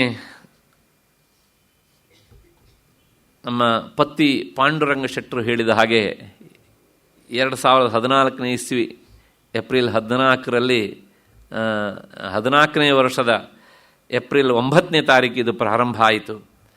ಸುಮಾರು 28 ಸರಣಿಗಳು ಅಂತ ನಿನ್ನೆ ರಾಮ ಅವರು ಹೇಳ್ತಾ ಇದ್ದರು. ಒಟ್ಟು ಸುಮಾರು 160 ತಾಸುಗಳ ಚಿಂತನೆ ನಡೆದಿದೆ ಅಂತ. ಸೊ ಹಾಗಾಗಿ ಅದು ಸಹ ಒಂದು ಕಡೆಗೆ ಸಮಾಧಾನವನ್ನು ಕೊಡುವಂಥ ವಿಚಾರ. ಒಟ್ಟು ಗ್ರಂಥದಲ್ಲಿ ನಾವು ಏನು ನೋಡಿಕೊಂಡು ಬಂದ್ವಿ ಸ್ಥೂಲವಾಗಿ ಅಂದರೆ ಸುಮಾರು 1ರಿಂದ 47ನೇ ಶ್ಲೋಕದವರೆಗೆ ಅನುಬಂಧ ಚತುಷ್ಟಯ ಅಂತ. ಪ್ರಾಯಶಃ ಈಗ ಮತ್ತೆ ನೀವು ಅದು ಮರೆತಿದೆ. ಈ ಗ್ರಂಥದಲ್ಲಿ ಏನೆಲ್ಲ ಹೇಳ್ತಾರೆ, ಮತ್ತು ಇದಕ್ಕೆ ಅಧಿಕಾರಿಗಳು ಯಾರು, ಇತ್ಯಾದಿ ಇತ್ಯಾದಿ ಎಲ್ಲ ವಿಚಾರಗಳನ್ನು ಸುಮಾರು 47 ಶ್ಲೋಕಗಳಲ್ಲಿ ಹೇಳ್ಕೊಂಡು ಬಂದಿದ್ದನ್ನು ನಾವು ನೋಡಿದ್ದೇವೆ. ಅದಾದ ಮೇಲೆ ಆ 47ರಿಂದ 70ನೇ ಶ್ಲೋಕದವರೆಗೆ ವಿಷಯದ ಒಂದು ಅವತರಣಿಕೆ, ಇಷ್ಟಿಷ್ಟು ವಿಷಯವನ್ನು ನಾವಿಲ್ಲಿ ಹೇಳ್ತೇವೆ ಎನ್ನುವಂಥದ್ದು. ಇದೆಲ್ಲ ಪ್ರಾಚೀನ ಗ್ರಂಥಕರ್ತರ ಒಂದು ವಿಶೇಷವಾದ ಶೈಲಿ. ಎಲ್ಲವೂ ಸಹ ಒಂದು ವ್ಯವಸ್ಥಿತವಾಗಿ ಸಾಗತ್ತೆ. ಅದಾದಮೇಲೆ 3ನೆಯ ಮುಖ್ಯವಾದಂಥ ವಿಷಯ ಆತ್ಮ ಅಂದರೆ ಏನು, ಅನಾತ್ಮ ಅಂದರೆ ಏನು, ಅಂದರೆ ಆತ್ಮ ಅನಾತ್ಮ ವಿವೇಕ ವಿಚಾರಣೆ. ಸುಮಾರು 135, 136ನೇ ಶ್ಲೋಕದವರೆಗೆ ನಾವು ಈ ಚಿಂತನೆಯನ್ನು ಮಾಡಿದ್ದೇವೆ. ಅದಾದ ಮೇಲೆ 152ನೇ ಶ್ಲೋಕದವರೆಗೆ ಅಂದರೆ ಸುಮಾರು 17 ಶ್ಲೋಕಗಳಲ್ಲಿ ಬಂಧ ಅಂದರೆ ಏನು, ಮೋಕ್ಷ ಅಂದರೆ ಏನು, ಶಿಷ್ಯನ ಪ್ರಶ್ನೆ ಇತ್ತು, ಬಂಧ ಅಂದ್ರೇನು ಮತ್ತು ಮೋಕ್ಷ ಅಂದರೆ ಏನು ಅಂತ. ಅದಕ್ಕೆ ಉತ್ತರವನ್ನು ಕೊಟ್ಟಿದ್ದಾರೆ.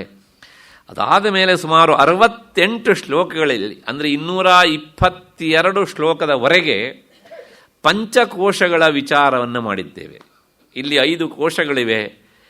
ಆ ಪಂಚಕೋಶಗಳ ಸ್ವರೂಪ ಏನು ಅನ್ನೋದನ್ನು 68 ಶ್ಲೋಕಗಳಲ್ಲಿ, ಪ್ರಾಯಶಃ ಈ ಪಂಚಕೋಶಗಳ ವಿಚಾರ ಇಷ್ಟು ಸುದೀರ್ಘವಾಗಿ ಬರುವಂತಹದ್ದು ಇಲ್ಲಿ ಬೇರೆ ಗ್ರಂಥದಲ್ಲೂ ಬರ್ತದೆ. ಆದರೆ 68 ಶ್ಲೋಕಗಳಲ್ಲಿ ಈ ಪಂಚಕೋಶಗಳ ವಿಚಾರವನ್ನು ವಿವೇಕ ಚೂಡಾಮಣಿ ಮಾಡಿದೆ. ಅದಾದ ಮೇಲೆ 263ನೇ ಶ್ಲೋಕದವರೆಗೆ ಅಂದರೆ 220ರಿಂದ 263ನೇ ಶ್ಲೋಕದವರೆಗೆ ಬ್ರಹ್ಮಾತ್ಮೈಕ್ಯ ಜ್ಞಾನ, ಅದರ ಸ್ವರೂಪದ ಬಗ್ಗೆ ನಾವು ಚಿಂತನೆ ಮಾಡಿದ್ದೇವೆ. ಅದಾದ ಮೇಲೆ ಆ 263ರಿಂದ 334ನೇ ಶ್ಲೋಕದವರೆಗೆ ವಾಸನಾ ಪರಿಹಾರ ಉಪಾಯ. ವಾಸನೆ ಅಂದರೆ ಜನ್ಮ ಜನ್ಮಾಂತರದ ಸಂಸ್ಕಾರ, ಅದನ್ನು ಹೇಗೆ ಕಳೆದುಕೊಳ್ಳಬೇಕು, ಕೆಟ್ಟ ಸಂಸ್ಕಾರವನ್ನು ಹೇಗೆ ನೀಗಿಸಿಕೊಳ್ಳಬೇಕು, ಒಳ್ಳೆಯ ಸಂಸ್ಕಾರವನ್ನು ಹೇಗೆ ಬೆಳೆಸಿಕೊಳ್ಳಬೇಕು ಅನ್ನೋದ್ರ ಬಗ್ಗೆ ಅದರ ವಿಚಾರ ಮಾಡಿದ್ದೇವೆ. ಅದಾದ ಮೇಲೆ ಮತ್ತೆ ಪುನಃ 409ನೇ ಶ್ಲೋಕದವರೆಗೆ, ಅಂದರೆ 334ನೇ ಶ್ಲೋಕದಿಂದ 494ನೇ ಶ್ಲೋಕದವರೆಗೆ ನೀವು ಎಷ್ಟು ಶ್ಲೋಕ ಆಯಿತು ಅಂತ ಲೆಕ್ಕ ಹಾಕ್ಕೊಳ್ಳಿ. ಸಮಾಧಿಯಿಂದ ಆಗುವಂಥ ಆತ್ಮನಿಷ್ಠೆ, ಆ ಸಮಾಧಾನ, ತೃಪ್ತಿ ಅದು ಹೇಗಿರ್ತದೆ ಎನ್ನುವಂತಹ ಅಲೌಕಿಕವಾದಂತಹ ಅನುಭವದ ವಿಚಾರವನ್ನು ಹೇಳುವಂತಹದ್ದನ್ನು ವಿಚಾರ ಮಾಡಿದ್ದೇವೆ. ಅದಾದ ಮೇಲೆ 470ನೇ ಶ್ಲೋಕದವರೆಗೆ, ಅಂದರೆ ಸುಮಾರು 61 ಶ್ಲೋಕಗಳಲ್ಲಿ ಆತ್ಮ ಸಾಕ್ಷಾತ್ಕಾರದ ಫಲ ಏನು ಅನ್ನೋದನ್ನು ನೋಡ್ಕೊಂಡು ಬಂದಿದ್ದೇವೆ. ಅಲ್ಲಿಂದ ಮುಂದಕ್ಕೆ 578ನೇ ಶ್ಲೋಕದವರೆಗೆ ಈ ಪ್ರಕರಣದ ಉಪಸಂಹಾರ ಹೇಗೆ ಅನ್ನೋದನ್ನು ನೋಡಿದ್ದೇವೆ. ಅದಾದ ಮೇಲೆ ಮುಂದೆ 2 ಶ್ಲೋಕಗಳಲ್ಲಿ ನಿನ್ನೆ ಮತ್ತು ಇವತ್ತು ಈ ಗ್ರಂಥದ ವಿಚಾರವನ್ನು ನೋಡಿದ್ದೇವೆ. ಕೊನೆಯದಾಗಿ 581ನೇ ಶ್ಲೋಕ ನನ್ನ ಪುಸ್ತಕದಲ್ಲಿ, ಬೇರೆ ಪುಸ್ತಕದ ಸಂಖ್ಯೆ ವ್ಯತ್ಯಾಸ ಇದೆ, ಮೊದಲಿಂದ ಹೇಳ್ತಾ ಬಂದಿದ್ದೇನೆ. ಅದನ್ನು ಗ್ರಂಥದ ಪ್ರಶಂಸೆ, ಭಗವತ್ಪಾದರ ಮಾತಿನ ವಿಶೇಷತೆ, ಇಷ್ಟನ್ನು ನಾವು ಇಲ್ಲಿ ಈ ಸುಮಾರು 2.25 ವರ್ಷಗಳ ಅವಧಿಯಲ್ಲಿ ನಾವು ಚಿಂತನೆ ಮಾಡಿದ್ದೇವೆ. ಇಷ್ಟು ಆದ ಮೇಲೆ ನಾನು ಇನ್ನು ಒಂದು ಮಾತನ್ನು ಹೇಳಬೇಕು. ಏನು ಅಂದರೆ,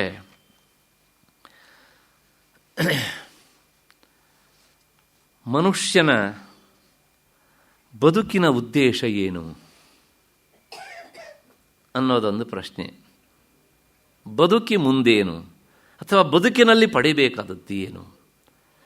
ಸಾಮಾನ್ಯವಾಗಿ ಎಲ್ಲರೂ ಸಹ ಈ ಪ್ರಶ್ನೆಯನ್ನು ನೇರವಾಗಿ ಕೇಳಿಕೊಳ್ಳದೆ ಇದ್ರೂ ಸಹ ಎಲ್ಲೋ ಒಮ್ಮೊಮ್ಮೆ ಇಂಥ ಒಂದು ಸಂಶಯ ಬರ್ಬೋದು, ನಮ್ಮ ಬದುಕಿನ ಉದ್ದೇಶ ಏನು ಅಂತ.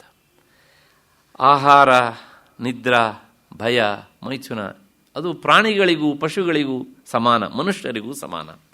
ಇದಕ್ಕೆ ಹೊರತಾಗಿ ಏನಾದರೂ ಇದೆಯಾ ಅಂದರೆ, ಬೆಳಗಿನಿಂದ ಸಂಜೆಯವರೆಗಿನ ಹೋರಾಟ, 1ನೇ ತಾರೀಕಿನಿಂದ 30ನೇ ತಾರೀಕಿನವರೆಗಿನ ಜಂಜಾಟ, ಮತ್ತು ವರ್ಷದ ಉದ್ದಕ್ಕೂ ಮಾಡುವಂಥ ಹಾರಾಟ, ಹೋರಾಟ, ಇದೆಲ್ಲವೂ ಸಹ ಯಾವುದಕ್ಕಾಗಿ? ಯಾಕೊಂದೇನೋ ಒಂದು ಉತ್ತರ ಇರಬೇಕಲ್ವಾ? ಉತ್ತರ ಇಲ್ಲ ಅಂತಾದರೆ ನಮ್ಮ ಈ ಹೋರಾಟಕ್ಕೆ, ಈ ಪರದಾಟಕ್ಕೆ, ಈ ಜಂಜಾಟಕ್ಕೆ ಏನರ್ಥ? ಅಂದರೆ ವೇದಾಂತ ಶಾಸ್ತ್ರ ಅಲ್ಲಲ್ಲಿ ಅದನ್ನು ಹೇಳುತ್ತೆ.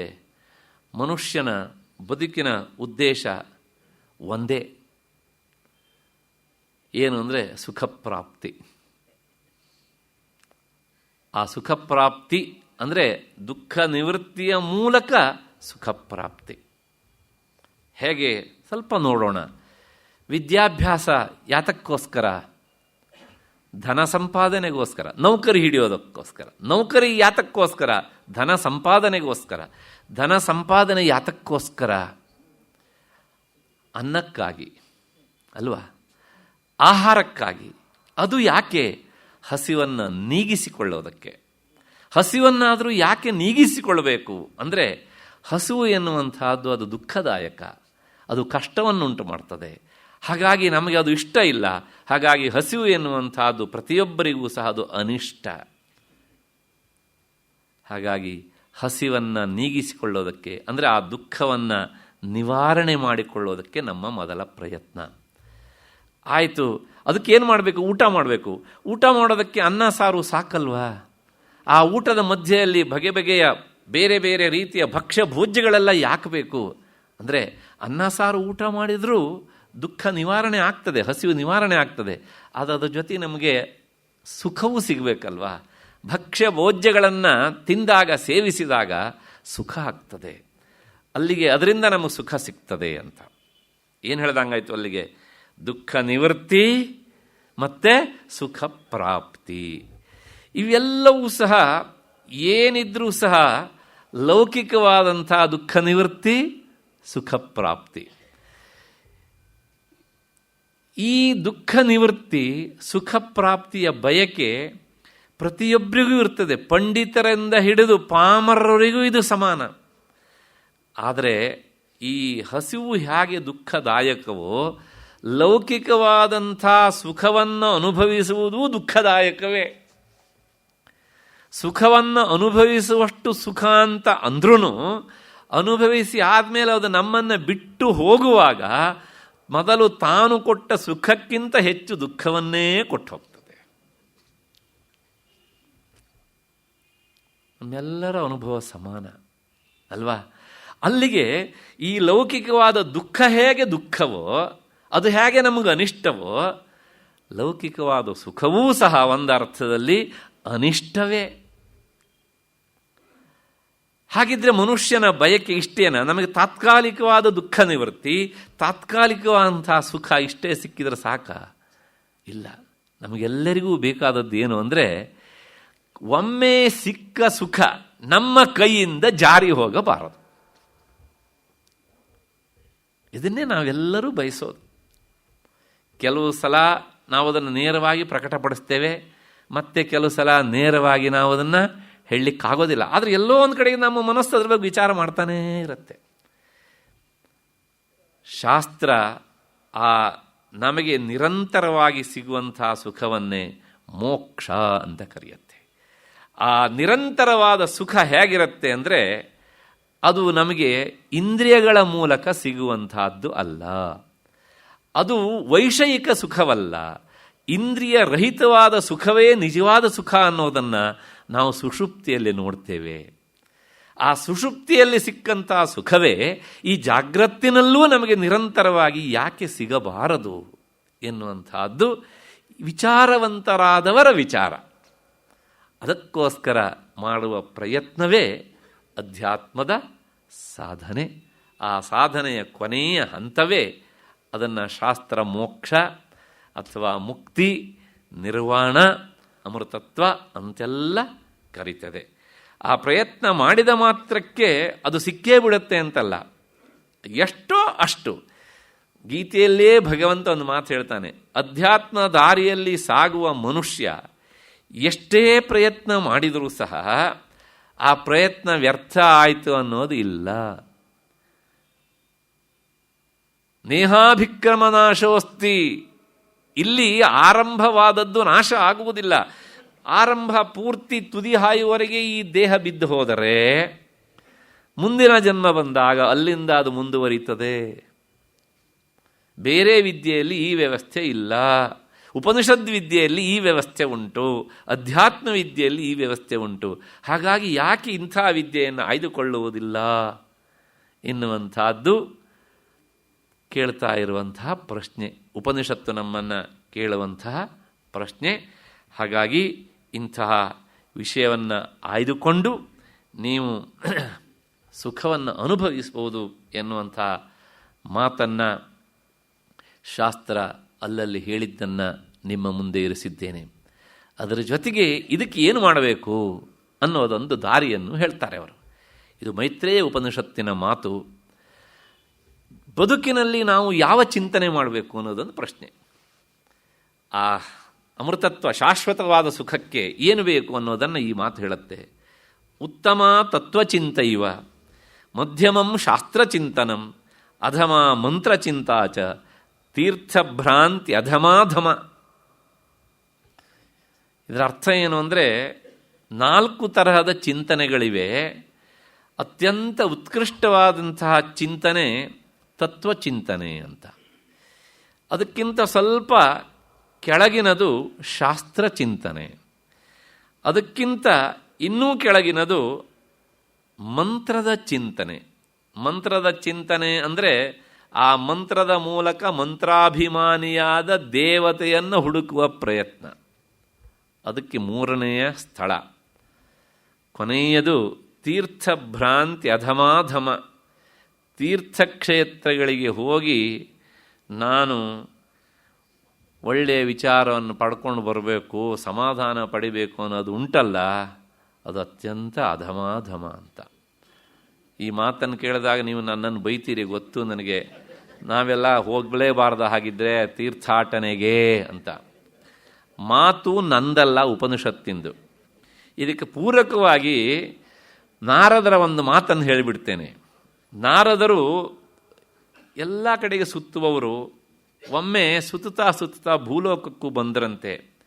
ಇಲ್ಲಿನ ಪರಿಸ್ಥಿತಿಯನ್ನು ನೋಡಿ ಹೋಗಿ ಅವರು ಸನಕಾದಿಗಳಿಗೆ ಹೇಳ್ತಾರೆ, ದೇವತಾಯತನಾನ್ಯತ್ರ ನಷ್ಟೈಹಿ ಭ್ರಷ್ಟೈಹಿ ಅಂತ ಹೇಳ್ತಾರೆ. ನಾನು ಈ ಕಲಿಯುಗದ ತೀರ್ಥಕ್ಷೇತ್ರಗಳನ್ನು ನೋಡಿ ಬಂದಿದ್ದೇನೆ. ಯಾವ ತೀರ್ಥಕ್ಷೇತ್ರದಲ್ಲೂ ತೀರ್ಥತ್ವ ಅನ್ನೋದಿಲ್ವೇ ಇಲ್ಲ.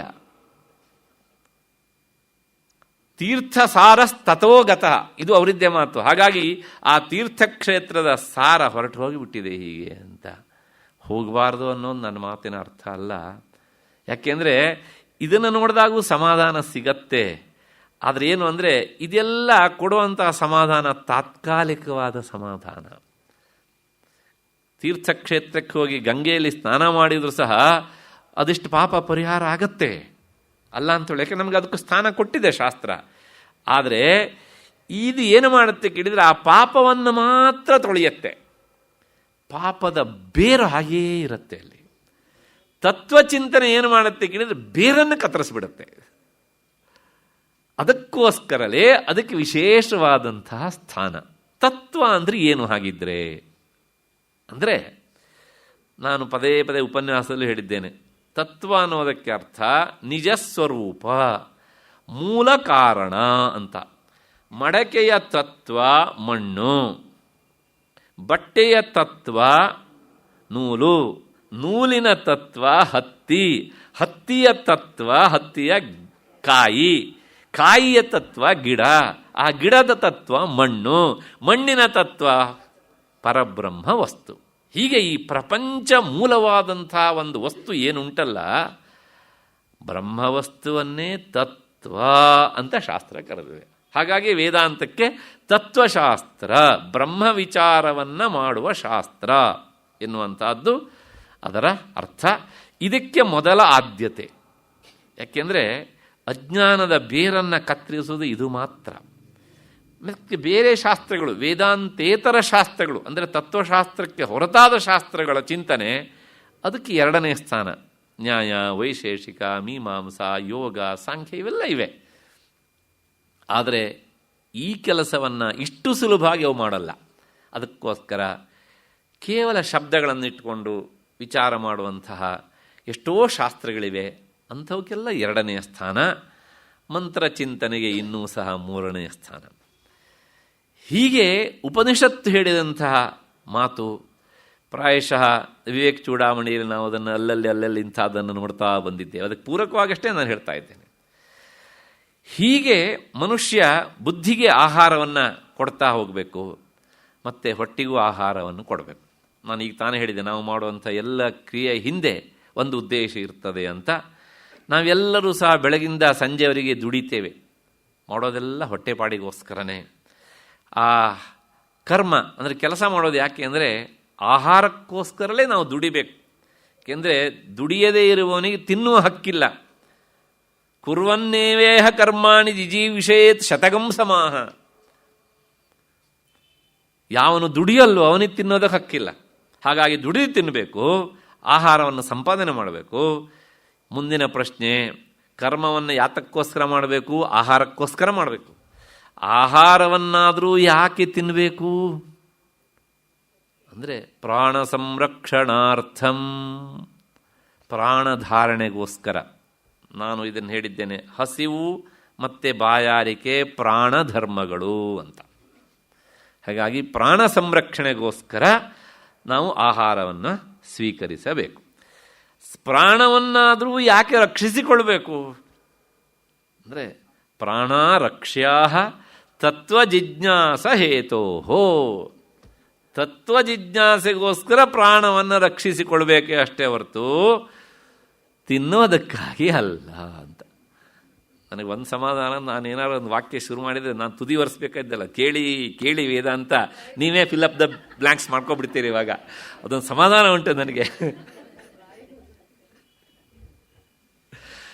ಹೀಗೆ ಆ ತತ್ವ ಜಿಜ್ಞಾಸೆಗೋಸ್ಕರ ಮಾಡಬೇಕು. ತತ್ವ ಅಂದರೆ ಏನು ಅಂತ ಈಗ ತಾನೇ ನಾನು ಹೇಳಿದ್ದೇನೆ, ಅದನ್ನು ನಾವು ತಿಳಬೇಕು.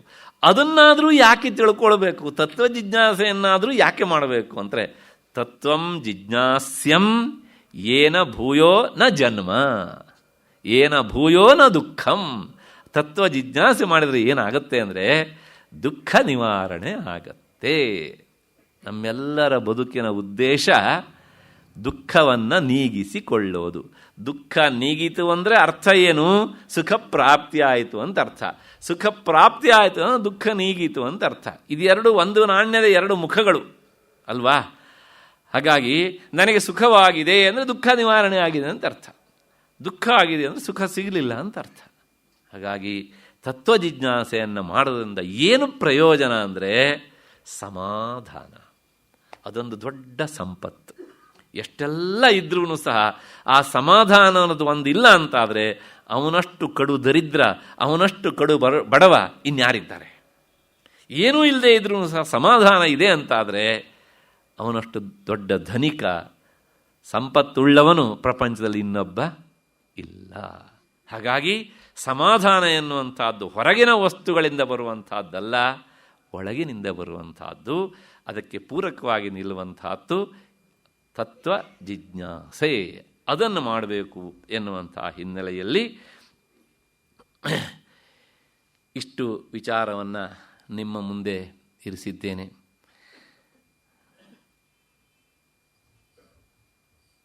ನಾನು ಏನು ಹೇಳಬೇಕು ಅಂತ ಗೊತ್ತಾಗ್ತಾ ಇಲ್ಲ. ಏಕೆಂದರೆ ಇಷ್ಟು ಸುದೀರ್ಘ ಕಾಲ ಈ ಚಿಂತನೆ ನಡೆದಿದ್ದು ನಿಜವಾಗಿಯೂ ಸಂತೋಷ ಕೊಟ್ಟಿದೆ. ನಾನು ಪ್ರಾರಂಭದಲ್ಲಿ ಅಂದ್ಕೊಂಡಿದ್ದೆ ವಿವೇಕ ಚೂಡಾಮಣಿ ಆಗಲಿ ಅಂದ ತಕ್ಷಣ ರಾಮವರ್ತ ತಮಾಷೆನೂ ಮಾಡಿದ್ದೆ. ನಾನು ಏನು ಅಂದರೆ, ನಾನು ಅಂತೂ ಪಕ್ಕ, ಮತ್ತು ನೀವಿದ್ದರೆ ನೀವು, ಮತ್ತು ಸಂಸ್ಥೆಯ ಕೆಲವು ಇಲ್ಲಿನ ಸಿಬ್ಬಂದಿ ವರ್ಗದವರು ಪ್ರಾಯಶಃ ಇಷ್ಟೇ ಜನ ಆದರೂ ಆಗ್ಬೋದೇನೋ ಅಂತ. ಅಂದರೆ ಮೊದಲನೇದಾಗಿ ವಿಷಯ ಜಟಿಲ, ಎರಡನೇದಾಗಿ ಅಪ್ಪಟ ವೇದಾಂತ, ಅಲ್ಲಿ ಯಾವುದೇ ಮಸಾಲೆ ಇಲ್ಲ ಅಲ್ವಾ? ಹಾಗಾಗಿ ಹೀಗೆ ಈ ಪರಿಶುದ್ಧವಾದಂಥ ವೇದಾಂತ ವಿಚಾರವನ್ನು, ಮತ್ತು ನಾನು ಸಾಲದ್ದಕ್ಕೆ ಒಂದೊಂದು ಶ್ಲೋಕಕ್ಕೂ ಎಷ್ಟೆಷ್ಟು ಸಾಧ್ಯವೋ ಅಷ್ಟಷ್ಟು ಉಪನಿಷತ್ತನ್ನು ಹೇಳ್ತಾನೆ ಬಂದಿದ್ದೇನೆ ಹೇಗೆ ಅಂತ. ಹಾಗಾಗಿ ಈ ಕಿವಿಗಳು ಇದಕ್ಕೆ ಸಿಗ್ತವ ಅಂತ ಅಂದ್ಕೊಂಡಿದ್ದೇನೆ ನಾನು. ಆದರೆ ನನಗೆ ಅನ್ನಿಸ್ತು ಪರವಾಗಿಲ್ಲ, ಬಹಳಷ್ಟು ಕಿವಿಗಳು ಸಿಕ್ಕಿವೆ ಇದಕ್ಕೆ ಅಂತ. ಹಾಗಾಗಿ ಆ ದೃಷ್ಟಿಯಲ್ಲಿ, ಒಂದು ದೃಷ್ಟಿಯಲ್ಲಿ ನನ್ನ ಬಾಯಿಗೆ ಸಮಾಧಾನ ಸಿಕ್ಕಿದೆ. ಏಕೆಂದರೆ ಪದೇ ಪದೇ ಹೇಳ್ತೇನೆ, ಹೇಳುವ ಬಾಯಿಗೆ ಕೇಳಿಸಿಕೊಳ್ಳುವ ಕಿವಿ ಇದ್ದರೆ ಮಾತ್ರ ಕೆಲಸ ಅಂತ. ಹಾಗಿಲ್ಲದಿದ್ದರೆ ಬಾಯಿಗೆ ಕೆಲಸ ಇಲ್ಲ. ಹೀಗೆ ಗೋಖಲೆ ಸಂಸ್ಥೆ ನಿರಂತರವಾದಂತಹ ಈ ಒಂದು ಜ್ಞಾನವನ್ನು ಹಂಚುವ ಕೆಲಸವನ್ನು ಮಾಡ್ತಾ ಇದೆ. ನಾನು ಮೊನ್ನೆನೋ ಆಚೆಮನ್ನೇನು ಹೇಳಿದ್ದೆ, ಪ್ರಪಂಚದಲ್ಲಿ ಏನು ಕೊಟ್ಟರೂ ಸಹ ಜ್ಞಾನವನ್ನು ಕೊಟ್ಟ ಹಾಗೆ ಆಗೋದಿಲ್ಲ. ಯಾಕೆಂದರೆ ನಹಿ ಜ್ಞಾನೇನ ಸದೃಶಂ ಅಲ್ವಾ?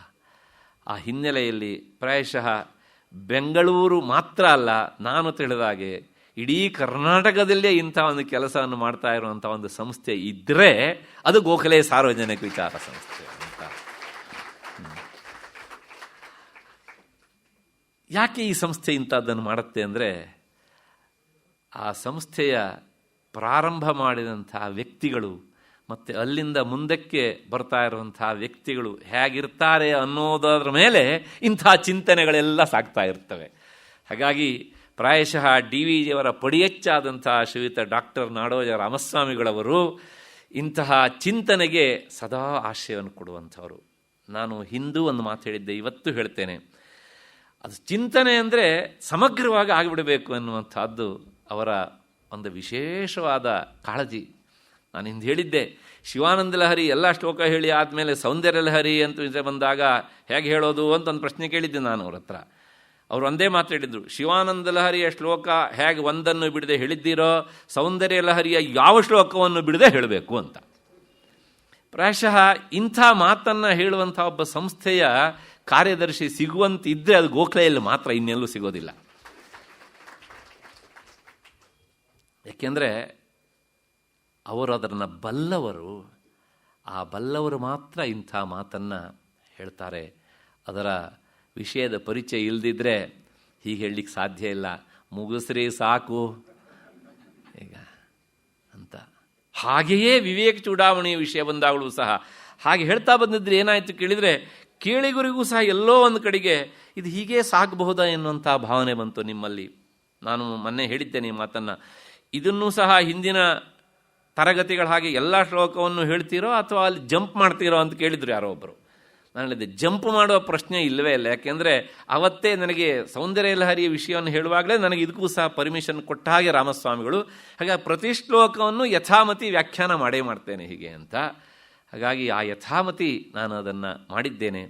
ಸಂಸ್ಥೆಯ ಉದ್ದೇಶ ಪ್ರಾಯಶಃ ಅದೇ ಇರಬೇಕು ಅಂತ ನಾನು ಭಾವಿಸ್ತೇನೆ.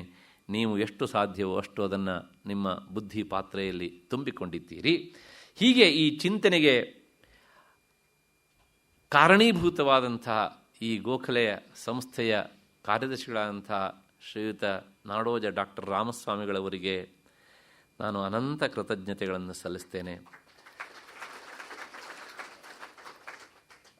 ಅವರು ಇಲ್ಲಿನ ಇಂಚಿಂಚನ್ನೂ ಗಮನಿಸ್ತಾ ಇರ್ತಾರೆ. ವೇದಾಂತದಲ್ಲಿ ಒಂದು ಶಬ್ದ ಉಂಟು, ಸಾಕ್ಷಿ ಅಂತ. ಹಾಗಾಗಿ ಅವರ ಕಾರ್ಯಬಾಹುಲ್ಯದಿಂದ ಎಲ್ಲ ದಿವಸ ಬರಲಿಕ್ಕಾಗೋಲ್ಲ. ಆದರೆ ಏನು ನಡೀತಾ ಇದೆ ಅನ್ನುವಂಥದ್ದನ್ನು ಮಾತ್ರ ಅವರು ಸದಾ ಗಮನಿಸ್ತಾರೆ. ಆ ಹಿನ್ನೆಲೆಯಲ್ಲಿ ನಾನು ಅವರಿಗೆ ಎಷ್ಟು ಕೃತಜ್ಞತೆಯನ್ನು ಹೇಳಿದರೂ ಸಹ ಕಡಿಮೆ. ಇವತ್ತೊಂದು ಮಾತಂದರು ಅವರು ನನ್ನ ಬಗ್ಗೆ ಪ್ರಾಯಶಃ ತುಂಬ ಅಭಿಮಾನದಿಂದ ಪ್ರೀತಿಯ ಮಾತನ್ನು ಹೇಳಿದರು. ನಾನು ಬಂದ ತಕ್ಷಣ ಹೇಳಿದರು, ಒಂದು ದೊಡ್ಡ ಯಜ್ಞವನ್ನು ಮುಗಿಸಿದಿರಿ ಅಂತ. ಆ ಯಜ್ಞದ ಅಧ್ವರ್ಯು ನಿಜವಾಗಿ ಅವರೇನೆ, ನಾನಲ್ಲ. ಯಾಕೆಂದರೆ ಇಂಥವರು ಚಿಂತಕರಿದ್ದಾಗ ಮಾತ್ರ ಇಂಥ ಚಿಂತನೆ ಸಾರ್ವಜನಿಕರಿಗೆ ಸಿಗೋದಕ್ಕೆ ಸಾಧ್ಯ. ಹಾಗಾಗಿ ಈ ಚಿಂತನೆಗೆ ಕಾರಣೀಕೃತ ಅಂತ ಅವರಿಗೆ ಮತ್ತು ಈ ಸಂಸ್ಥೆಯ ಸಹಕಾರ್ಯದರ್ಶಿ ಅಂತ ಶ್ರೀಯುತ ರಾಮು ಅವರಿಗೆ, ಅವರು ಆವಾಗ ನೆನಪಿಸೋರು. ಮತ್ತು ಇನ್ನು ಎಷ್ಟಿದೆ, ಮುಂದೆ ನಾವು ವಿಷಯಕ್ಕೆ ಹೋಗುವ ಯಾವಾಗ ಅಂತ ಸುಮಾರು ಈ 9-10 ತಿಂಗಳ ಹಿಂದೆಯೇ ಸಾಮಾನ್ಯವಾಗಿ ಈ ದಿವಸಕ್ಕೆ ಇದು ಮುಗಿಬಹುದಾ, ಅವಸರ ಅಂತಲ್ಲ, ಮುಂದಿನ ವಿಷಯಕ್ಕೆ ಪ್ಲ್ಯಾನ್ ಮಾಡೋದು ಹೇಗೆ ಅಂತ. ಆ ಪ್ಲ್ಯಾನ್ ಏನು ಅಂತ ಈಗಾಗಲೇ ನಿಮಗೆ ಗೊತ್ತಾಗಿದೆ ಹೇಗೆ ಅಂತ. ನೋಡಿ, ಇಷ್ಟೆಲ್ಲ ನಿರಂತರ ಚಿಂತನೆ ನೀವು ಗಮನಿಸಿ ಯಾವ ಸಂಸ್ಥೆಯಲ್ಲಿ ಸಿಗ್ತದೆ ಇಷ್ಟು ವ್ಯವಸ್ಥಿತವಾದಂಥ ಒಂದು ಕಾರ್ಯಕ್ರಮಗಳು ಅಂತ. ಹಾಗಾಗಿ ಈ ಎಲ್ಲ ಪ್ಲ್ಯಾನ್ ಮೇಕರ ಅಂತ ಶ್ರೀಯುತ ರಾಮ ಅವರಿಗೆ ನಾನು ವೈಯಕ್ತಿಕವಾಗಿ ಕೃತಜ್ಞತೆಯನ್ನು ಹೇಳ್ತೇನೆ. ಅದರ ಜೊತೆಗೆ ಇನ್ನಿನ ಎಲ್ಲ ಸಿಬ್ಬಂದಿ ವರ್ಗಕ್ಕೂ ಸಹ, ಯಾಕೆಂದರೆ ಒಂದು ರೀತಿಯ ಸ್ನೇಹ ಪರಿವಾರ ಆಗಿಬಿಟ್ಟಿದೆ. ಅವರೆಲ್ಲರಿಗೂ ಸಹ ನಾನು ಹಾರ್ದಿಕವಾದಂಥ ಕೃತಜ್ಞತೆಯನ್ನು ಹೇಳ್ತೇನೆ. ಕೊನೆಯದಾಗಿ ಈ ಎಲ್ಲ ಕಾರ್ಯಕ್ರಮಕ್ಕೆ ಬಹಳಷ್ಟು ಜನ ದತ್ತಿಯನ್ನು ಇಟ್ಟಿದ್ದಾರೆ. ಆ ದತ್ತಿ ನ್ಯಾಸಕರ್ತರಾದಂತಹವರ ಎಲ್ಲರ ಪರಿವಾರಕ್ಕೂ ಸಹ ನಾನು ಕೃತಜ್ಞತೆಯನ್ನು ಹೇಳ್ತೇನೆ.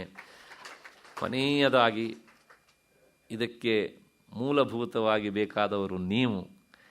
ನಾನು ಆಗಲೇ ಹೇಳಿದ ಹಾಗೆ ನನ್ನ ಬಾಯಿಗೆ ಕೆಲಸ ಕೊಟ್ಟವರು ನೀವು, ಯಾಕೆಂದರೆ ನಿಮ್ಮ ಕಿವಿಯ ಮೂಲಕ. ಹಾಗಾಗಿ ನಿಮಗೂ ಸಹ ಅನಂತ ಕೃತಜ್ಞತೆಗಳು. ಅದು ಎಲ್ಲಕ್ಕಿಂತ ಹೆಚ್ಚಿಗೆ ಕೊನೆಯದಾಗಿ ನನ್ನ ಗುರುಗಳನ್ನು ಈ ಸಂದರ್ಭದಲ್ಲಿ ನಾನು ಸ್ಮರಿಸಬೇಕು. ಅದರ ಜೊತೆಗೆ ಆಚಾರ್ಯ ಶಂಕರ ಭಗವತ್ಪಾದರು ಇಂಥ ಒಂದು ಅಮೂಲ್ಯವಾದಂಥ ಕೃತಿಯನ್ನು ಕೊಟ್ಟರು. ಅದಕ್ಕೆ ತಪಸ್ವಿವರೇಣ್ಯರಾದಂತಹ ಪೂಜ್ಯ ಶ್ರೀ ಶ್ರೀ ಚಂದ್ರಶೇಖರ ಭಾರತೀಯ ಸ್ವಾಮಿಗಳು ವ್ಯಾಖ್ಯಾನ. ಅದು ಇಲ್ಲದೇ ಇದ್ದಿದ್ದರೆ ಪ್ರಾಯಶಃ ನಾನು ಎಲ್ಲೋ ಒಂದು ಕಡೆಗೆ ಹೆಳವನಾಗ್ತಿದ್ದೆ. ಹಾಗಾಗಿ ನನಗೊಂದು ಸಮಾಧಾನ ಉಂಟು. ವಿದ್ಯಾರ್ಥಿ ಜೀವನದಲ್ಲಿ ಇದನ್ನೆಲ್ಲ ಎಷ್ಟು ಓದಬೇಕು ಅಷ್ಟು ನಾವು ಓದಲಿಕ್ಕಾಗೋಲ್ಲ. ಹಾಗೆ ಓದುವಂತಹ ಅವಕಾಶವನ್ನು ನೀವು ಕೊಟ್ಟರಿ, ಸಂಸ್ಥೆ ಕೊಡ್ತು. ಹಾಗಾಗಿ ಇನ್ನೊಮ್ಮೆ ನಿಮಗೆಲ್ಲರಿಗೂ ಕೃತಜ್ಞತೆಯನ್ನು ಸಲ್ಲಿಸ್ತಾ, ಕೊನೆಯದಾಗಿ ಈ ನನ್ನ 28 ಸರಣಿಯ ಚಿಂತನೆಯ ವಿಚಾರಗಳನ್ನು, ವಾಕ್ಕುಸುಮಗಳನ್ನು ಆ ವಿವೇಕ ಚೂಡಾಮಣಿಯಲ್ಲಿ ಪ್ರತಿಪಾದಿತವಾದಂತಹ ಪರಬ್ರಹ್ಮ ವಸ್ತುವಿನಲ್ಲಿ ವಿಲೀನಗೊಳಿಸಿ ಎಲ್ಲರಿಗೂ ಸಹ ಕೃತಜ್ಞತೆಯನ್ನು ಸಲ್ಲಿಸ್ತೇನೆ. ಎಲ್ಲರಿಗೂ ನಮಸ್ಕಾರ.